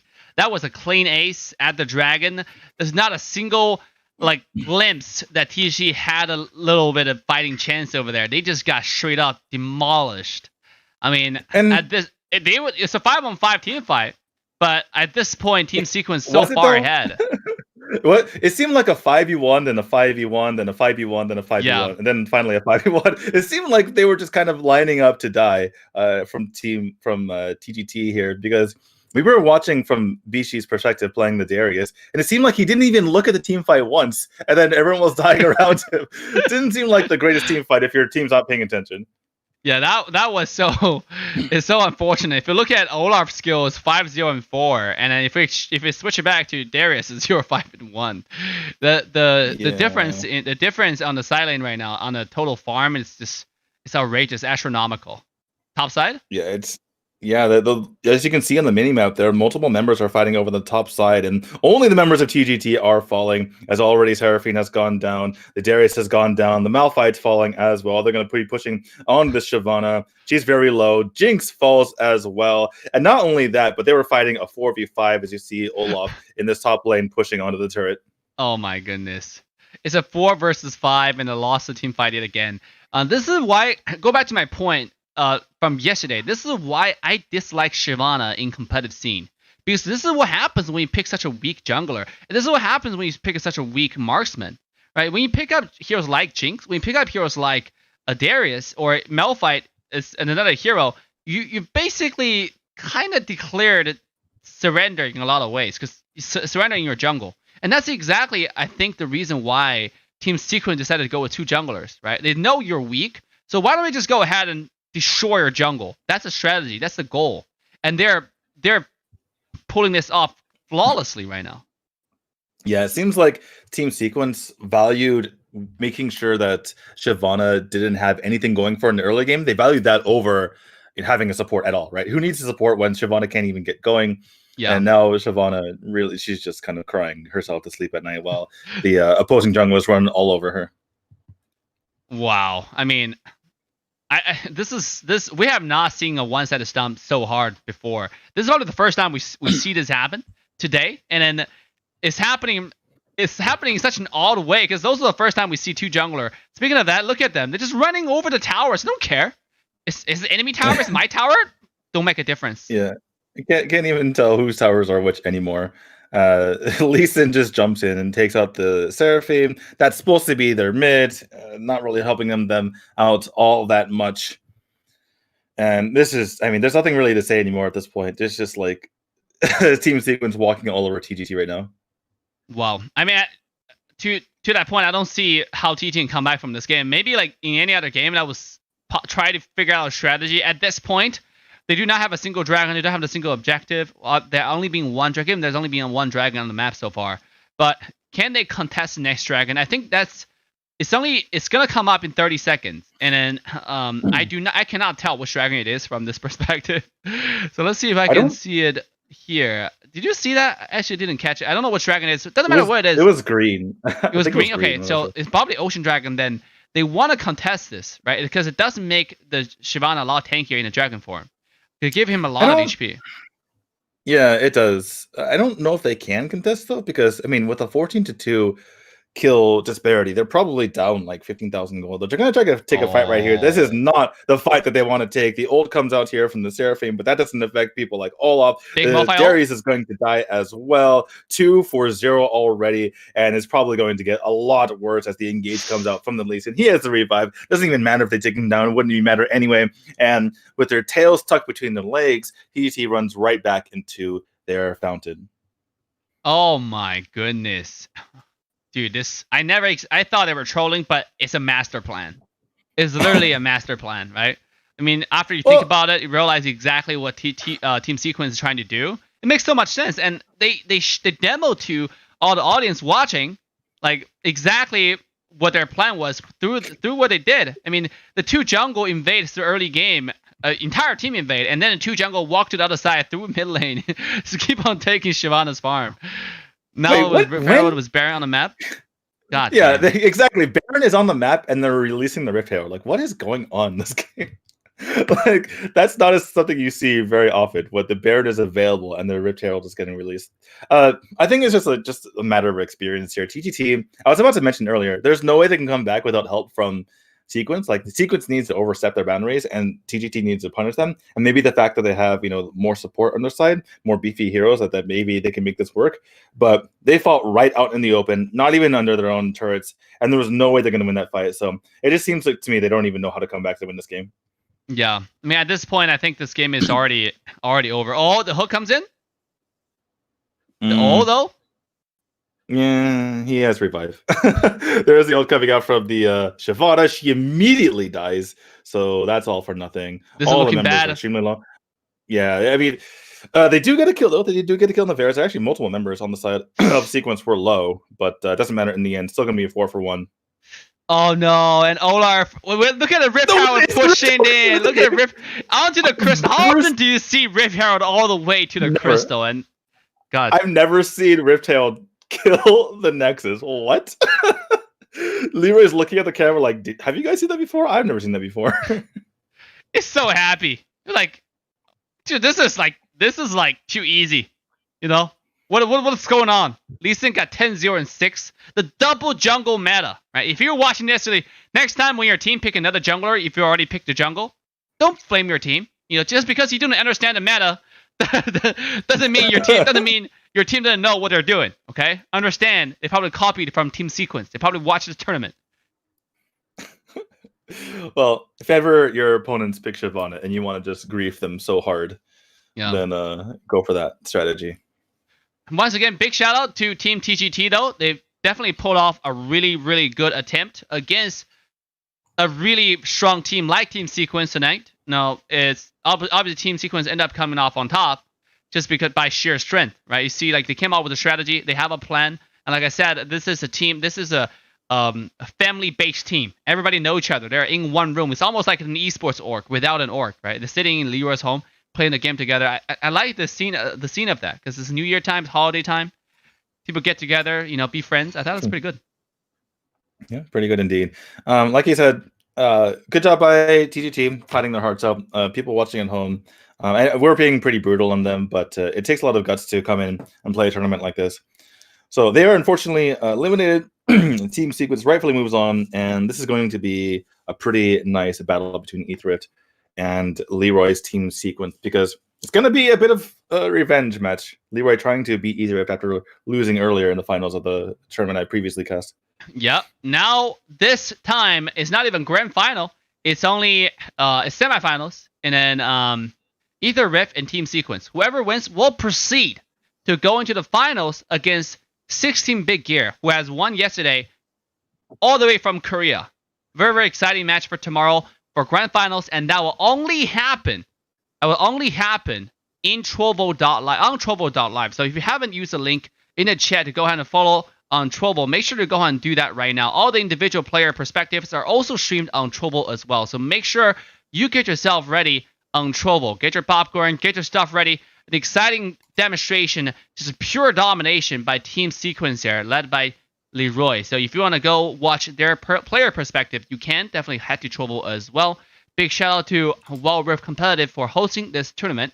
With that, and big shout out to Trovo for sponsoring the tournament. Total of $500 for this Phase 1. Phase 2, we have a $7,000 US dollar tournament coming up for all of you guys. Some more exciting stuff coming up. With that, we're going to take a short break, and we'll see all of you in the next match between Aether Rift versus Team Sequence. See you guys in a little bit.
right, ladies and gentlemen, boys and girls, that's a long wait. Welcome back. We're finally getting to the semifinal, and the second bracket started for the Wild Rift 2021 Invitational. Are you ready for the next match between Aether Rift and Team Sequence? The star match of the day. Finally, we go through a lot of elimination brackets. 2 matches already. This is the 3rd game tonight. Also, the final games. Whoever wins will be the final contestant to take on 16-bit gear tomorrow. So very, very exciting games. Once again, this tournament is sponsored by Trovo.live. The grand final tomorrow will be streamed exclusively on Trovo. So make sure to head to Trovo now with a link in the chat. Do not hesitate. And then the game today is co-casted. It's casted by AssassinDave, me, and co-casted with my really good friend right here, D2. D2, how are you doing? Doing all right. Been waiting for this match for a while. We've had literally all 2-0s across the board. So having this match come up is going to be really nice. I think this is going to be easily our most competitive best of 3 here. And that's because I know that both of these teams are really good. And we're going to see Team Leroy here try to get revenge on Aether Rift from earlier when they actually lost to them. Yeah. So these teams are slowly starting to turn to rivals, which is super cool to see. So we're already jumping to the band pick right here. The bands are Oriana, Zed, Gragas, Evelyn. Different from when a Team Sequence were taking on Team TGT, they're not banning any tanks. They're banning, actually, I mean, maybe TGT just banned all the tanks. Team Sequence right here, they're banning Gragas, Evelyn, Oriana, Zed, along with Team Aether Rift.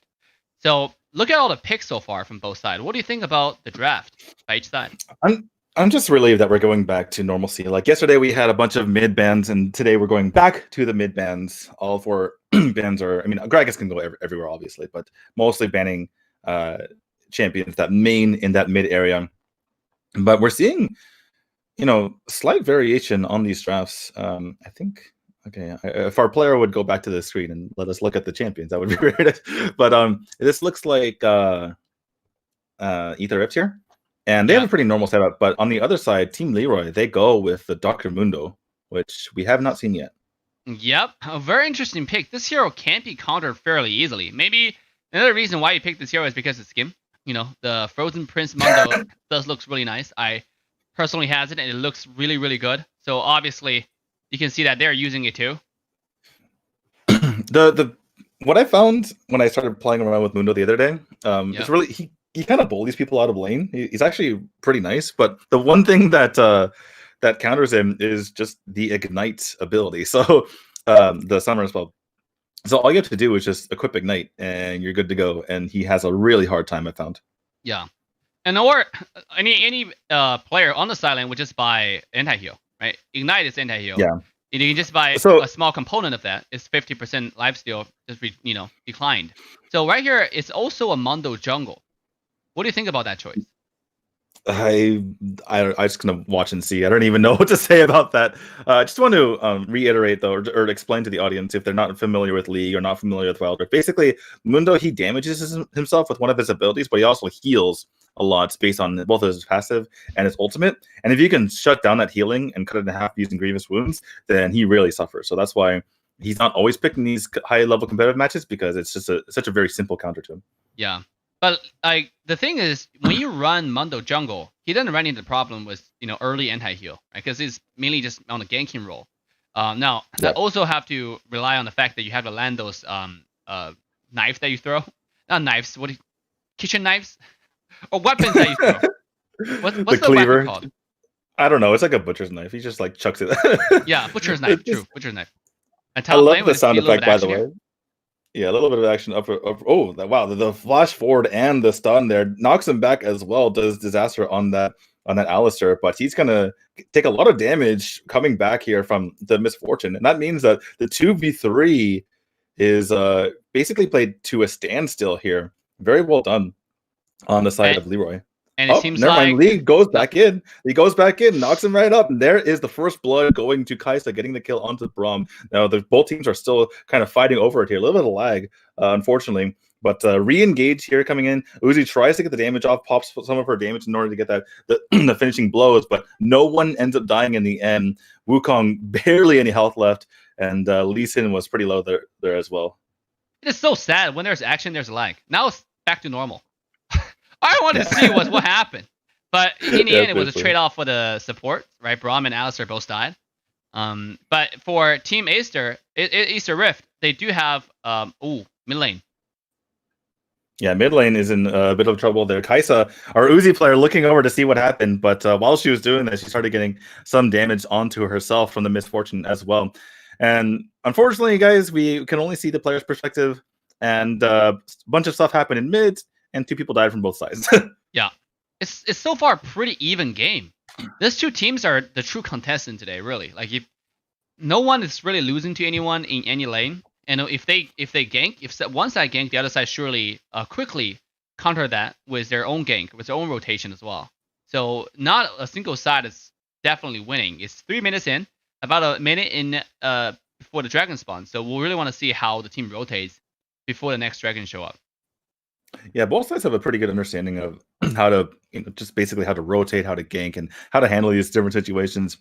We saw a lot of mistakes from their opponents in the first round, and they were able to take advantage and kind of dominate the game. But when the other team is rotating and kind of ganking as well as you are, it creates a lot of interesting situations, and really relies on execution in order to finish these situations out. And then Olaf and Akali are 50-50 in my opinion. But when you look at even though I mean technically speaking, Akali kind of counter Olaf because Akali can use the Shroud if Olaf go to the ultimate mode, and he can just dodge. She can just dodge all the craziness. But Olaf's E actually does so much damage, like his skill 3. Excuse me. Yeah. And when he reaches Akali won't even be able to trade with a passive because then Akali have to actually land the E and dash out and come back in. But Akali won't activate that much passive before Olaf just throw all the damage at you.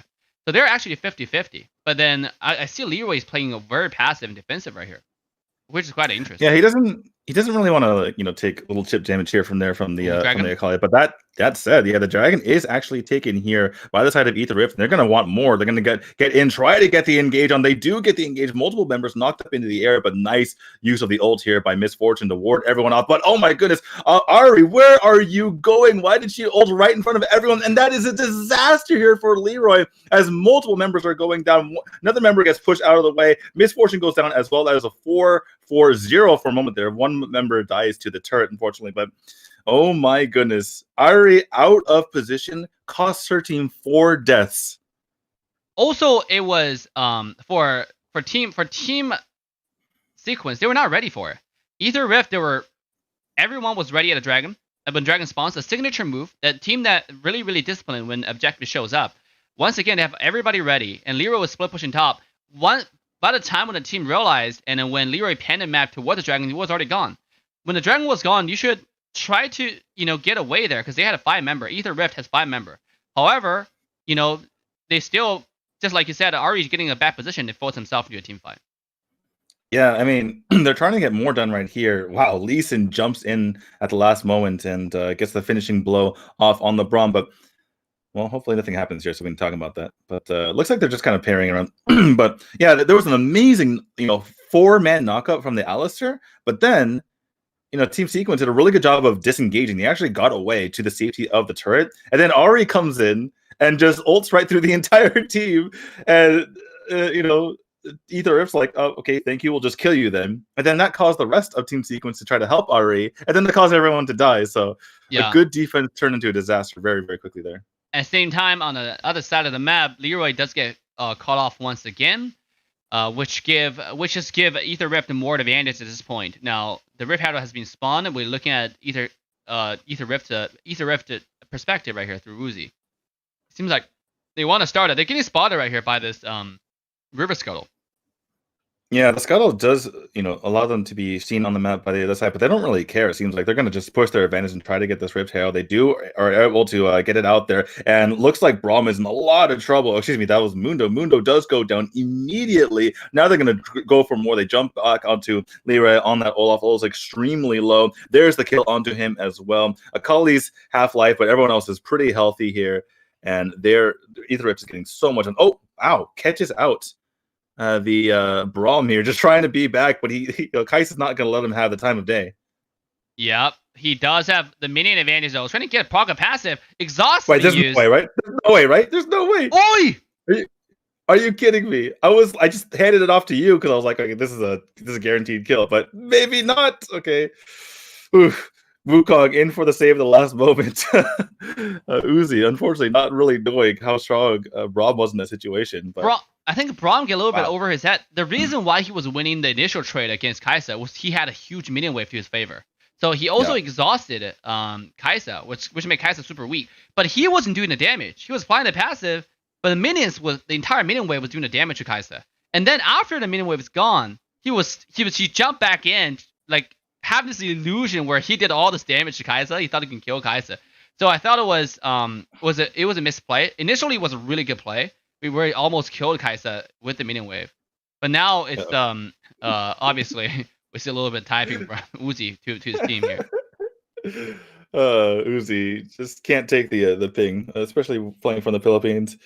They released the Rift Herald. They're going to try to get some work done in this mid lane, but in the meantime, they're going to be chasing down their opponents. Oh, jumping in is the Kaisa getting massive damage off. They're able to take out the Mundo. That shows how powerful that combination can be. Landing from long range, using all to jump in, and they're not done going in between the towers. Get the kill onto Misfortune as well. They're going to go ahead and take this turret. You can see Leroy in that top lane trying to get as many turrets as possible, but Team Sequence is definitely feeling the hurt right now.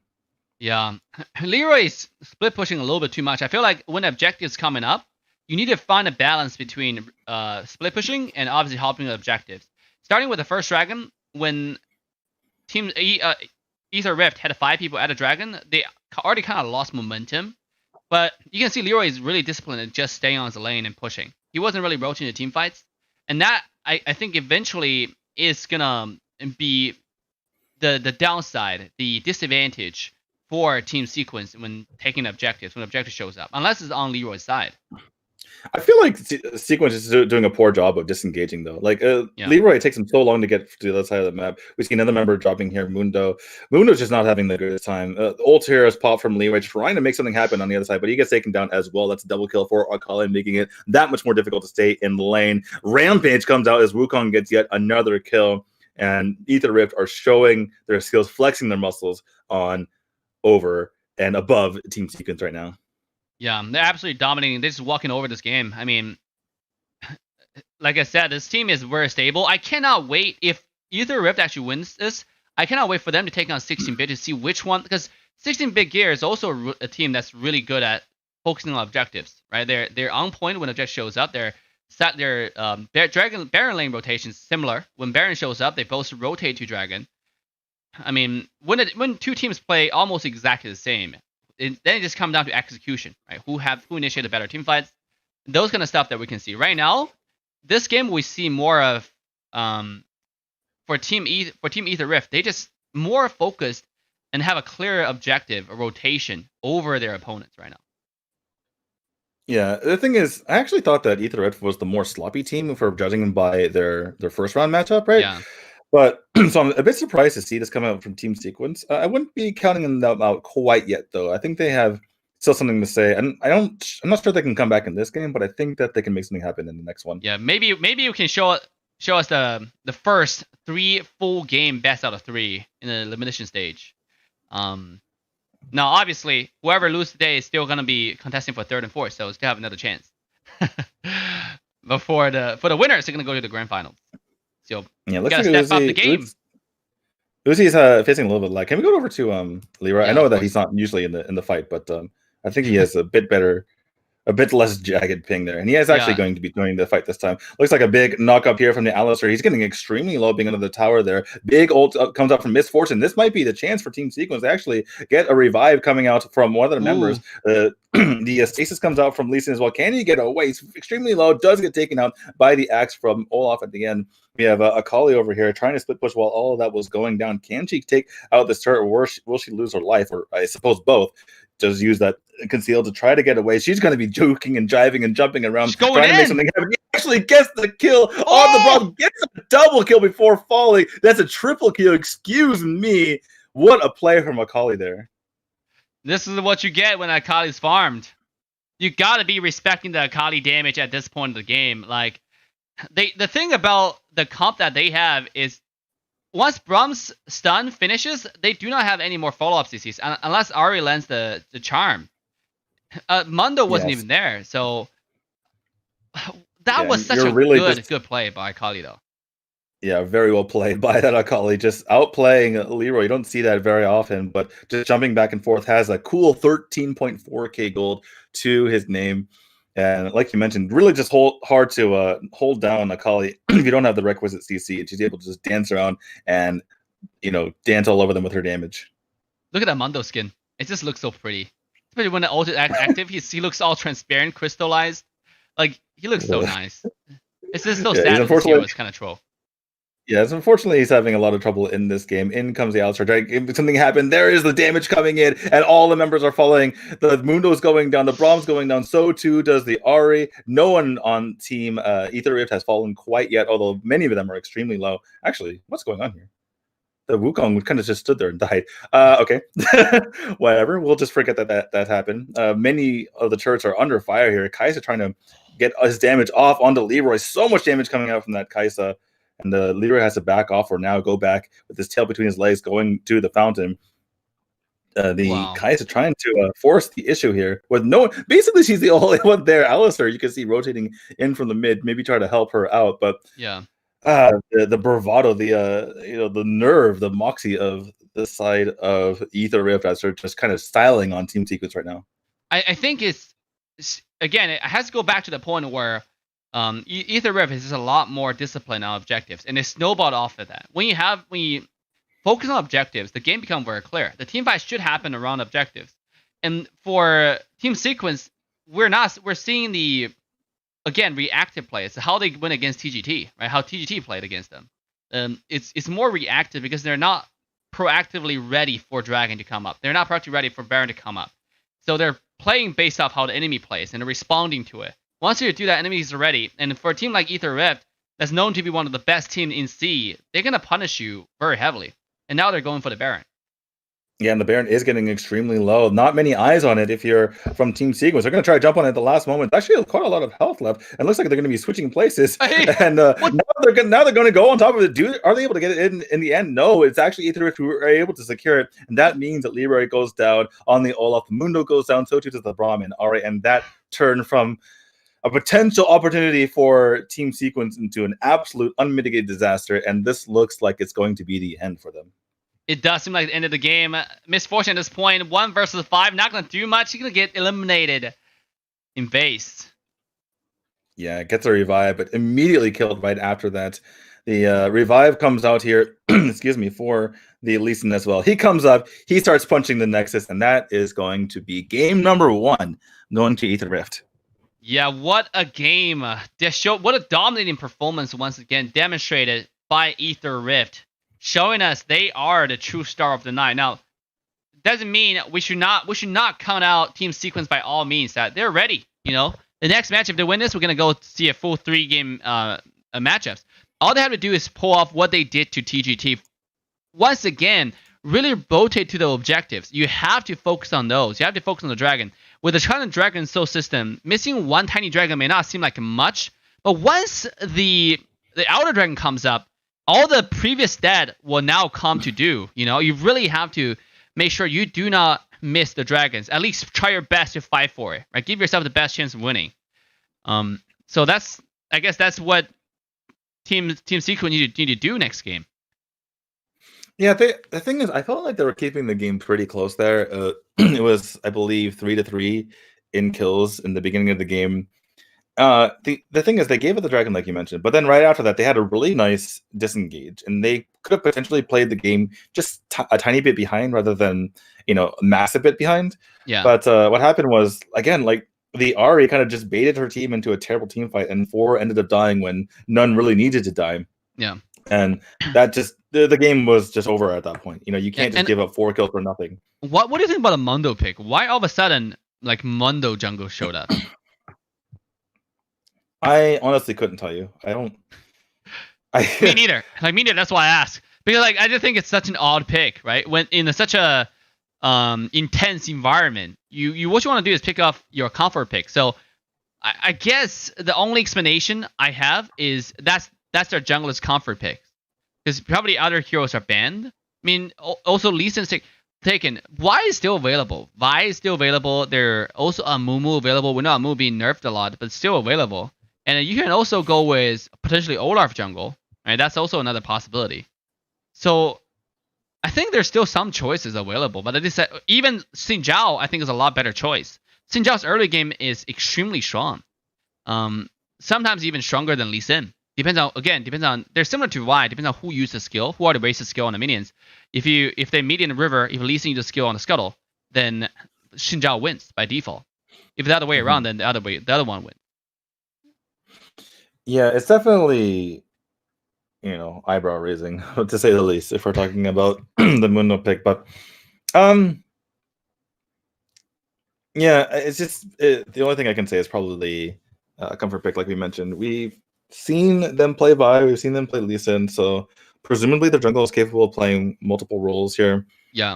I think one thing that threw them off a little bit, threw team sequence off, is that they go with the Olaf, right? I'm not sure. I don't remember the exact order, but you were mentioning earlier that Olaf does a really great job against the stand and fight side laners like Darius, right? But if you pick a Kali to go against him, then they fare a lot better, right? Yeah. So I think once they saw the Akali, they're like, wait, crap, they know the counts are here. And that kind of threw off their game, and they decided to go for the Muno to try to kind of play a different type of play style. Yeah. And that kind of just messed them up. And that was, I know, this is definitely uncharacteristic of team sequence. The previous match, where they're playing, we're organized, and then obviously rotating two objectives. This time, we're seeing a kind of orthodox, right? That's the right word. Behavior coming in from team sequence. So hopefully next game they can reorganize themselves, take a deep breath, right? Recollect themselves, and then really step up the games here. Because they're going. This is a one-chance thing, right? One-time thing. If they lose this opportunity, they're gonna be fighting for the third and fourth. If they get this opportunity, if they hold on to it, they might be going for the first, right? So we shall find out how they're gonna perform. We can see I can see in the backstage that Leroy is talking to his team. They're thinking about strategy, so they really want to win this. They're not giving up by all means. Yeah, Leroy telling his team, "Stop feeding, guys. I got this. I can carry us." If you guys stop feeding while I'm trying to split push, then we're good. True. That's maybe exactly what he's saying. Stop feeding, guys. We're just let me push the tower. We're gonna win the game. Anyways, we're gonna take a short 2-minute break here, and while both teams are getting ready.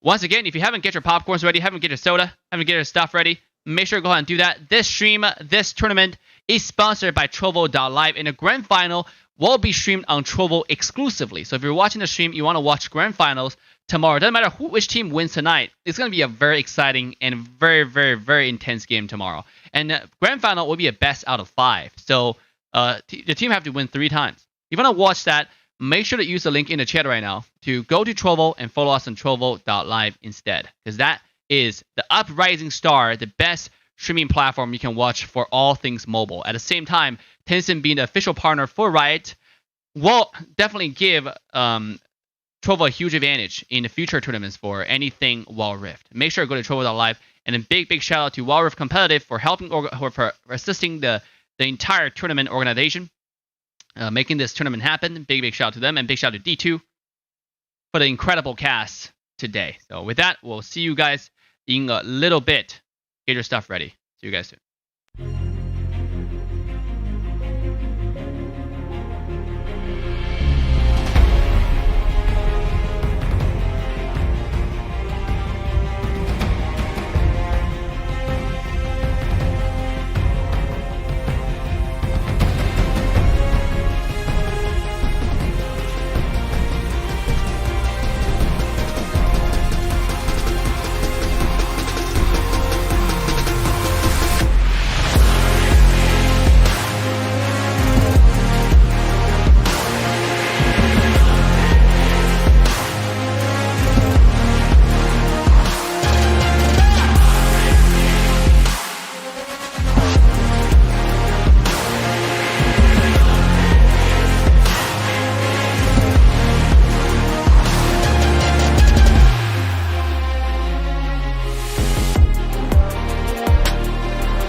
All right, guys. Thank you for the wait. Sorry about the delay. We had a little bit of technical issue over there, and then we just got everything fixed. And now we're starting the second game between Team Sequence and Team Aether Rift. This game will decide whether we're gonna have a game 3 or is Aether Rift gonna take this series with a 2-0 absolute landslide fashion. We'll find out in this game. The band pick is already starting. Let's quickly jump in so you guys can see the band draft, the pick and bands. The bands are in this games are Gragas, Braum, Oriana, and Evelyn. So finally we have some tank bands. Maybe we can see some Alistair showing up soon. Yeah, Alistair and Braum have definitely been the two most sought after supports here, but it looks like a Blitzcrank has already been picked, which I'm not. I don't know. I don't know. Yeah, first pick Blitzcrank. So it looks like the Team Sequence really wanted to secure that Blitzcrank. Yeah. You can kind of see why they banned Braum, because Braum is one of the main counters to Blitzcrank, right? He's able to block out that hook, but it's just I don't know. It's a very high risk, high reward pick here with Blitzcrank, because if you land some hooks which lead to kills, it's good, but if you're not able to land some early hooks, you can really start hurting yourself. Yeah. Because Blitzcrank is more of a snowball kind of hero. If you don't get those early game advantages, in teamfight you're gonna fall off really, really fast. Like if, for example, right now they pick Blitzcrank, leaving Alistair completely open, and then you can almost rest assured that will be the last pick from Aether Rift, right? So right now, Team Sequence is looking for their the last two picks, their jungle pick, maybe because Olaf is a flex, and also their mid laner. And we see Varus and Annie coming out, as well as Amumu, a pretty interesting early game. I don't think we've ever seen a comp like this. This is so interesting. One thing to keep in mind as well is that Zed was picked up here by Aether Rift, and that was one of the bans in game number 1. So yeah, there's definitely a price to pay when you're banning out a different champion. So they banned the Braum, but they allow the Zed to go through. If we're looking at just the overall team compositions here, Aether Rift has a very standard comp, very strong, whereas Team Sequence is definitely off the wall. Yeah. Well, Team Sequence here, they need that snowball. Basically, that's the point, right? If they don't get that snowball, but also the problem here is their comp is not really allowing them to have that snowball potential. I mean, in my opinion, if they have to kind of wait for Amumu to get level 5 to get that ultimate. Before that, like we discussed before, Amumu was kind of useless, right? What is Amumu gonna do pre-level 5? Were we talking about Amumu on stream or just off stream? I don't remember. It doesn't matter. But Amumu is weak before level 5. Yeah, he's extremely weak. He doesn't really do that much damage. In fact, even after level 5, he's really like an ult bot, and the damage doesn't really scale for a while. He is somewhat tanky, so that's kind of helpful. But I feel like it's going to be incumbent on Team Sequence in order to just get in their faces, because they have a lot of melee heroes, and looks like Aether Rift is going to be the ones being aggressive here and trying to force the situation for their side. Yeah, it seems like it's going to be a trade on both sides. Like neither. Okay, so for Team Sequence, they do not want to face this up front because they know they cannot win the early game skirmishes. But they are going to take this with Amumu, so they're going to take this with a trade. We see a little bit mirror jungling. Oh, look at that! They're rotating over. The Team Aether Rift is actually rotating in between the towers in order to get the other side of the jungle as well. So let's see if they're able to successfully pull that off. It seems like Team Aether Rift was a little bit faster in the rotations. Yeah. And still a delay. Let's go back to Team Sequence stream. A little bit skirmish at the blue side, it seems like. Yeah, it looks like they're going to try to contest this instead of just giving it over willy-nilly. Leroy does take a lot of damage. He is the one on Chingy there. And they're going to be jumping in, trying to get the damage here onto the Blitzcrank. They're actually able to get the kill. Very nicely played here from Aether Rift, and they get first blood. Again, they're doing it all with 4 members, right? Like they're always together. That's the thing. And they have a plan, but they're always together. That's the strength I find in Aether Rift. Like they're doing everything together, doing Dragon together. They were all team doing one thing. If you remember last game when they were doing Baron, there was a moment when Team Sequence, when Leroy and his teammate were the only one in the Baron pit, right? And they were trying to steal the Baron, because the entire team from Aether Rift actually dropped the Baron to focus on team fight. It's a team that is really focused on one goal, and that's really good. Okay, what is Lee Sin doing? So while you were talking, Lee Sin just kind of goes into the enemy side jungle once more, just being super greedy. He gets taken out by Amamu, but Amamu dies himself as Zed's able to get the counter kill. Zed running for his life. Can he get out of there? Looks like you can see on the mini map that he does manage to slink his way back out over to the mid lane. But Aether Rift is certainly playing with fire here. Oh, they get the kill on the Kaisa. Okay, that's a return kill here for the for Team Sequence. Varus is certainly it's an odd pick. You don't see Varus a lot in ranking, not even in PvP. This hero is one of those nobody like kind of heroes. But recently he got a huge buff on his damage. So for a good Varus player, it might be a good news. So we shall see that in this game.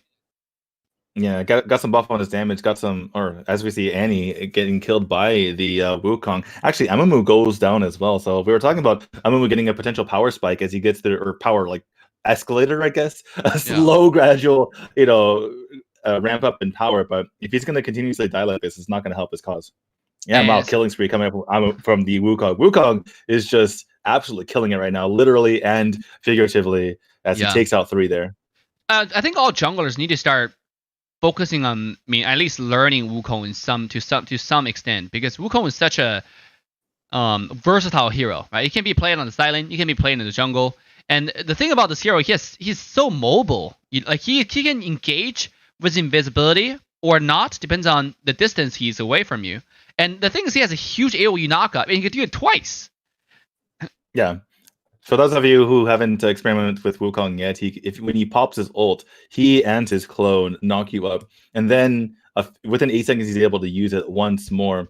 You see Leroy here, he was so dominant in his earlier game, but now he's having so much trouble. Tried to get greedy and start taking it on the turret, but caught out by the Lee Sin on the opposing side, and that means that his pushing is halted quite a bit. Yeah, and see that was just a fake monkey that he was almost hitting. He wasn't even interested in that. Leroy just want to clear that wave and start rotating to the other side. Meanwhile, let's go ahead and take a look at so the stream completely turned off. Let's take a look at the let's go back.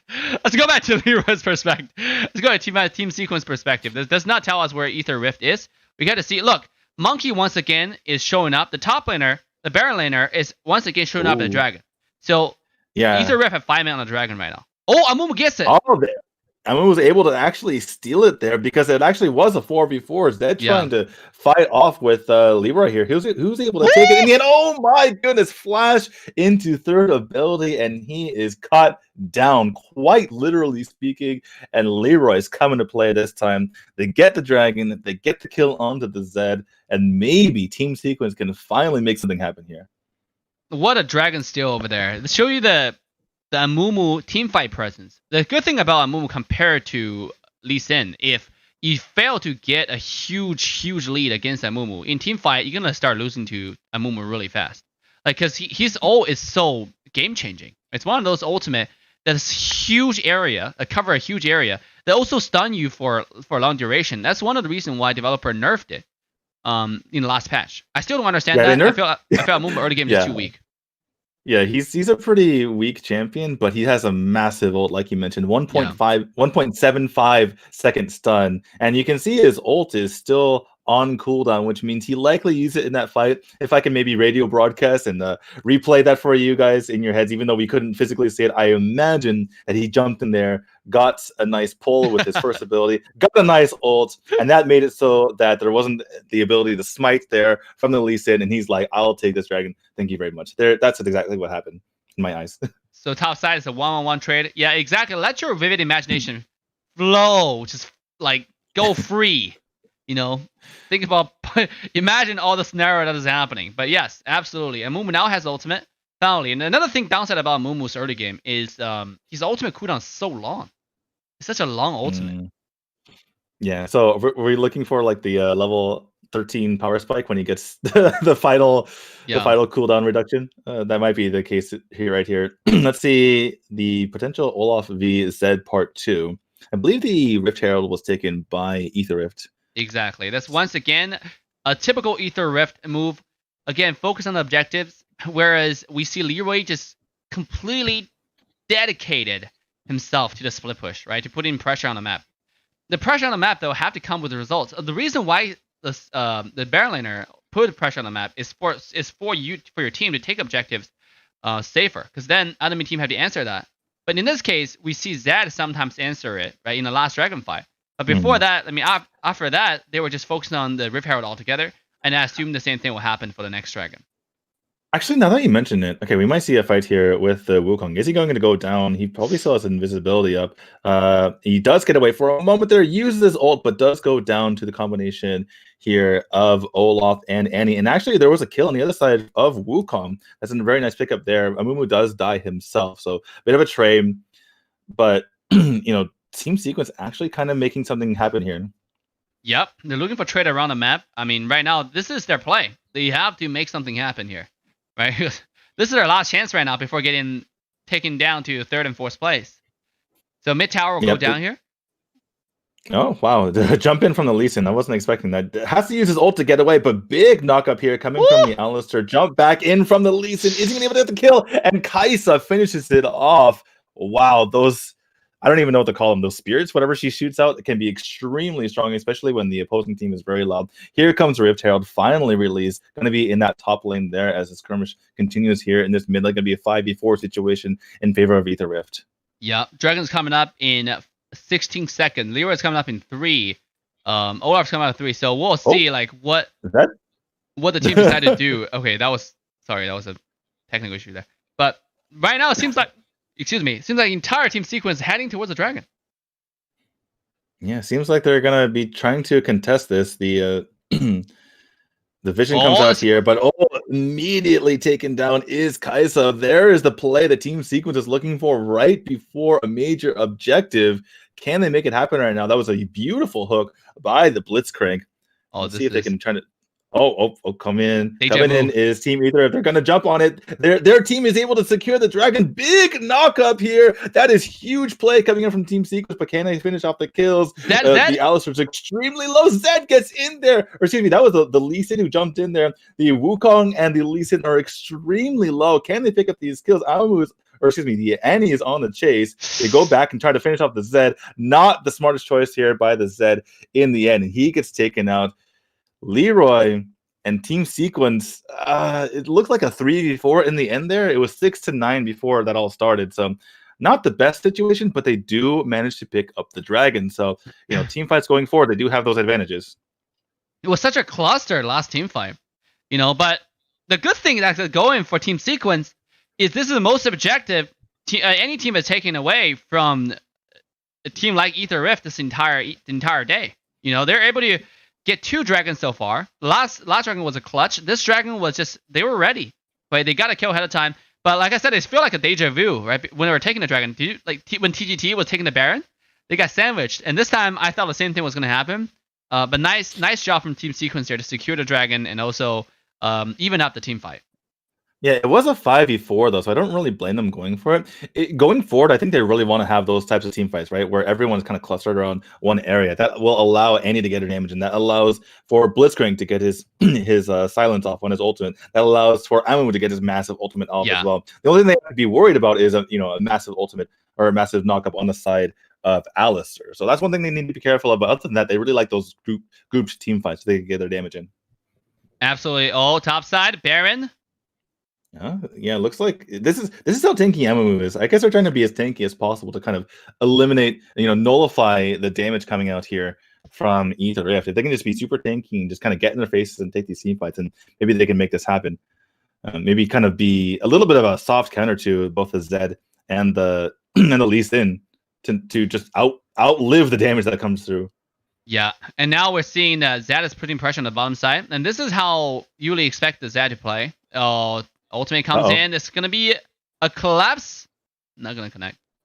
He actually does use his ultimate to get away. It makes him more vulnerable, but also relieves him of any sort of CC. The Lee Sin really wants this kill, trying to get the fireball in order to make that happen. Nice. Looks like there's a turret left. Yeah, I guess the ult in, and in comes Leroy, gets the kill onto the Zed. That is a lot of damage that's mitigated. Gets a double kill as well onto that Alistair. That is a 2-4-0 for their team. Meanwhile, we see the Wukong pushing the top lane. He already got the second tower, as you saw on the screen there. So a little bit of a trade, but I think that Leroy and Team Sequence will take that every single time, getting 2 kills, only losing 1 turret. And now Team Sequence is making a move to the Baron. They want to take this turn this advantage into an objective.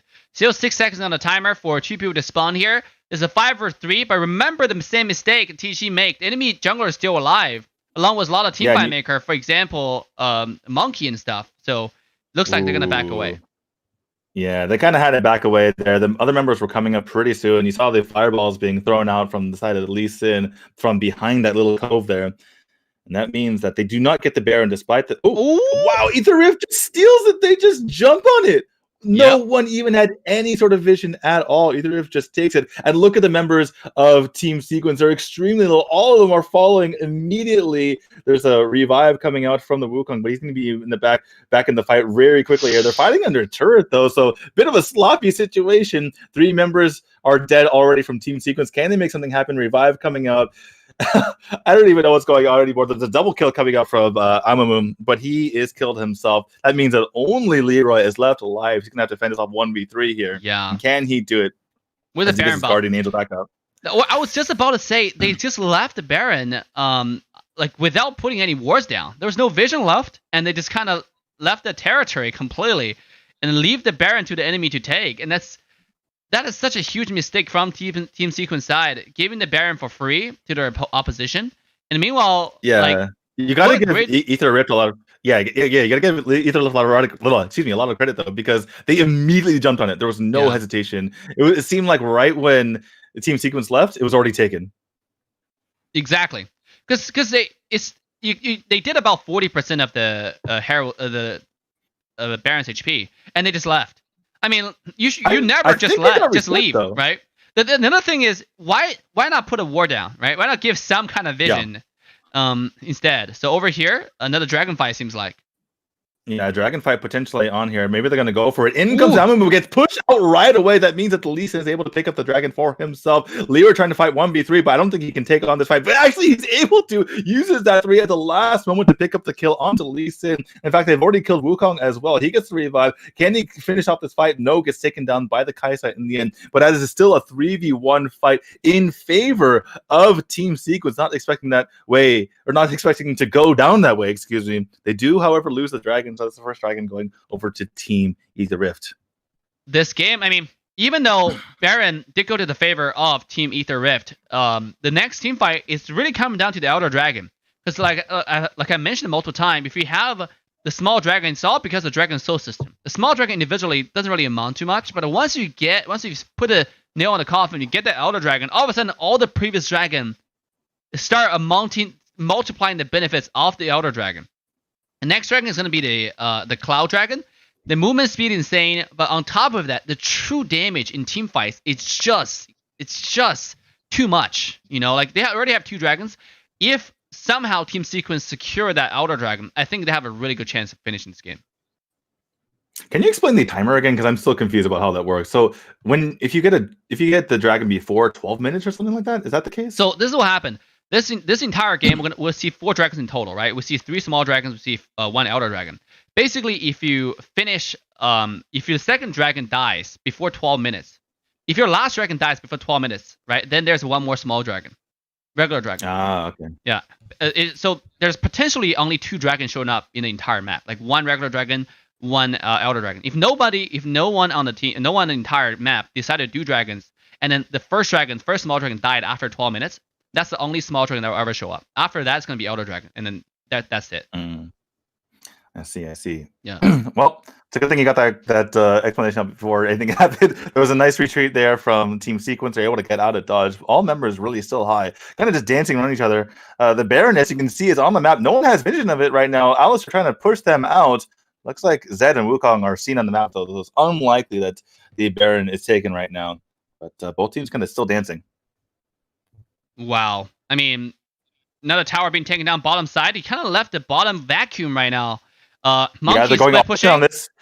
They're going all in on this. Now they're going to teleport down to the bottom lane, trying to just take advantage of this. There is the push back by the Lee Sin to prevent the teleport from coming in. Are they going to just try to backdoor this Nexus? Bear is trying to come in to save the day. So too are Annie and Blitzcrank getting back there. So, the teleport is partially traded out for an ultimate here from Lee Sin. Maybe that's worth it, but they do lose the inhibitor chart. Jumping in is Leroy trying to get onto this Wukong. The revive is popped. Can they finish him off, or will he be able to get away? They finish him off immediately. And now they're jumping. They're moving over to the Zed. The Zed is extremely low. He actually teleports back the other way, but the kill comes over to the Amamu. Meanwhile, while all that was happening, the Baron actually gets stolen out from under their nose by Aether Rift. But was that enough? Was it worth it? Only the Kaisa and the Lee Sin available to defend here. And it looks like Team Sequence want to end the game right now. Now, the minion wave is going to be a problem because the remaining member does have the Baron buff. At this point, even if you try to kill the wave with the super minion, it's going to be trouble. Like, look how little damage it do to the buff. And look how fast the minion wave clear the other side of waves. Right? Boy. They literally just touch the wave. Another thing that people need to know with Baron buff minion waves, they actually do splash damage. So the cannon actually clears their entire wave in an instant. Yeah, that is pretty nuts. You saw it right there. They couldn't even jump onto the first turret, let alone the one behind it. Just the super minions combined with the Baron buff itself was enough to push away that middle wave. That is, Elder Dragon's up right now. But that showed exactly right there why it's so important to focus on Dexys and get that Baron. All right. This might be the last team fight we see here. I mean, whoever secures Dragon, probably a really dirty and bloody team fight, to be honest. But look at Monkey, though. With teleport, he is gonna be pushing top, and I don't think he used it. Only Zed used the teleport top lane, just now to the bottom lane actually to try to put more pressure, and they got the bottom inhibitor tower. So right here, they're on the Elder Dragon right now. Elder Dragon right now, and there's just so much pressure being put onto all the lanes that Team Sequence can't even attempt to contest it, and that means Elder Dragon in the hands of Aether Rift. And they still have, the last vestiges of this Baron buff. They might even try to end the game right here if they're a little bit bold. Yeah, if they do it right now, I think this is a perfect time. They have Baron buff on the minions. That's super strong. They have 2 lanes of super minions coming in, and then on top of it, they have the Elder Dragon. I mean, you have to use this Baron buff right now. This Baron buff is so strong. Yeah, it looks like they're trying to make something happen here. The Kaisa is just trying to put pressure. In comes the damage, trying to get there onto the backside of Team Sequence. All of them extremely low. On the backside, the Kaisa actually ends up falling, or excuse me, she was about to fall. The Umu ends up falling in the end. And this is getting more and more problematic here for Team Sequence as the pressure continues to mount.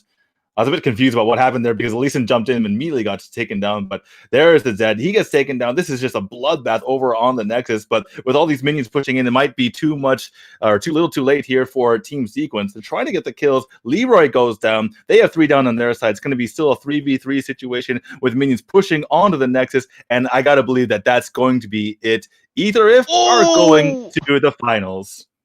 Wow, what a close call, though. Team Sequence almost cleared the minion waves, but it wasn't going to be enough. They can force it down and just shove it down the throat. So, once again, big congratulations to Aether Rift for making to the grand finals and leaving Team Sequence contesting for the 3rd and 4th place tomorrow. They really give the run for the money for Aether Rift for the second match today. Yeah, I'm happy that at the very least, Team Sequence put up a good fight in game number 2. Game number 1 was just really unfortunate, right? They had a very, very bad situation when Ari kind of led her team to being slaughtered. But in this game, really back and forth, they're able to steal a couple of dragons, able to get a couple of good team finds, even with their kind of off the wall, team composition with the Amamu. With a couple other unusual picks, but they're still able to potentially almost make it happen there, and kind of made Aether Rift sweat a little bit. But Aether Rift able to take it down in the end. And tell us what that means for our finals and our 3rd or 4th place matchup. I mean, 3rd and 4th place, we are going to, ladies and gentlemen, the 3rd and 4th place, we are going to have Team Sequence going against Team Geneva, so Singapore versus the Philippines, and the grand final will be 16-bit gear from Korea, taking down Aether Rift from Philippines. So very international matches here for Wild Rift. Even though it's just a community games, but it's really just showing you the competitiveness of this tournament. It's not a single team. You cannot underestimate not a single team here. Every team is trying their best, but obviously there are a few teams that stand out among the rest. So the grand final tomorrow will really be the crown jewel of this tournament for this weekend, guys. The Wild Rift C Invitational. sponsored by Trovo.live. And that match will be streamed exclusively on Trovo. So make sure you use the link in the chat right now to go ahead and get your Trovo account and follow the channel. So tomorrow you can watch the stream. The grand finals between 16-bit Gear and Aether Rift. Both teams had a 2-0 pass, clear path all the way to the grand finals. I mean, D2, what's your favorite match for this past 2 days? You know what? I think it was the one that we just saw because it was probably the closest one. I don't know. A lot of games had their different interesting points, right? Like I think 16-bit brought a lot of unique ways to go about the matchups, right? Just throwing the ADC in the opposite lane, for instance, doing some crazy stuff. Yeah, we saw some crazy stuff from Team Sequence as well. But I think this last game was one of the closer games, kind of back and forth. Really unsure who was going to take it in the end, but more than anything, I'm really looking forward to seeing 16-bit go against Aether Rift because, like you mentioned earlier, both of them 4-0 going into the finals. Absolutely. I mean, what a dominating, what an easy path for us as casters. I mean, literally, you don't expect the game to end so fast. Usually it's up and down, it's like a roller coaster. But for this past 2 days, it's been like smooth sailing. 2-0, 2-0.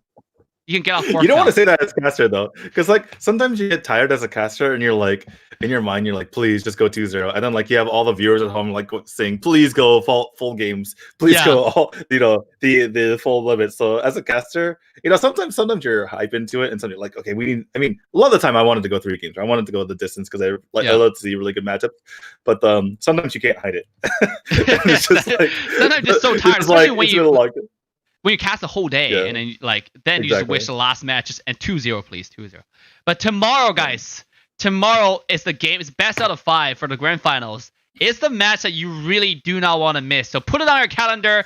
Tomorrow's game will start 30 minutes later, so it'll be 6 o'clock p.m. Korea time. That's when the third and fourth bronze match will start. Whoever wins that match will be taking $50 prize pool. And then the last 2 plays, the first and second place, the winner of the first place will win $350, and second place will win $100.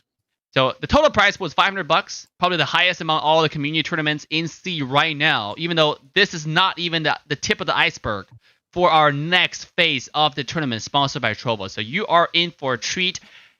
Fasten your seatbelts, get your stuff ready. Tomorrow it's going to be more exciting. With that, I hope you guys have a wonderful, wonderful night. Big shout out to our beautiful, sexy caster D2 here for the incredible performance tonight. And then for everybody who helped with this tournament, big shout out to Wild Rift Competitive. Make sure to follow them with the social links in description for everything competitive related to Wild Rift. If you're looking for teams, if you're looking for players, if you're looking to join in your next tournament, contact Wild Rift Competitive with the social links in description. So with that, guys, hope everyone has a wonderful, wonderful rest of the evening. I'm going to come back with a little bit of personal live stream after this. I will see you guys tomorrow or in a little bit.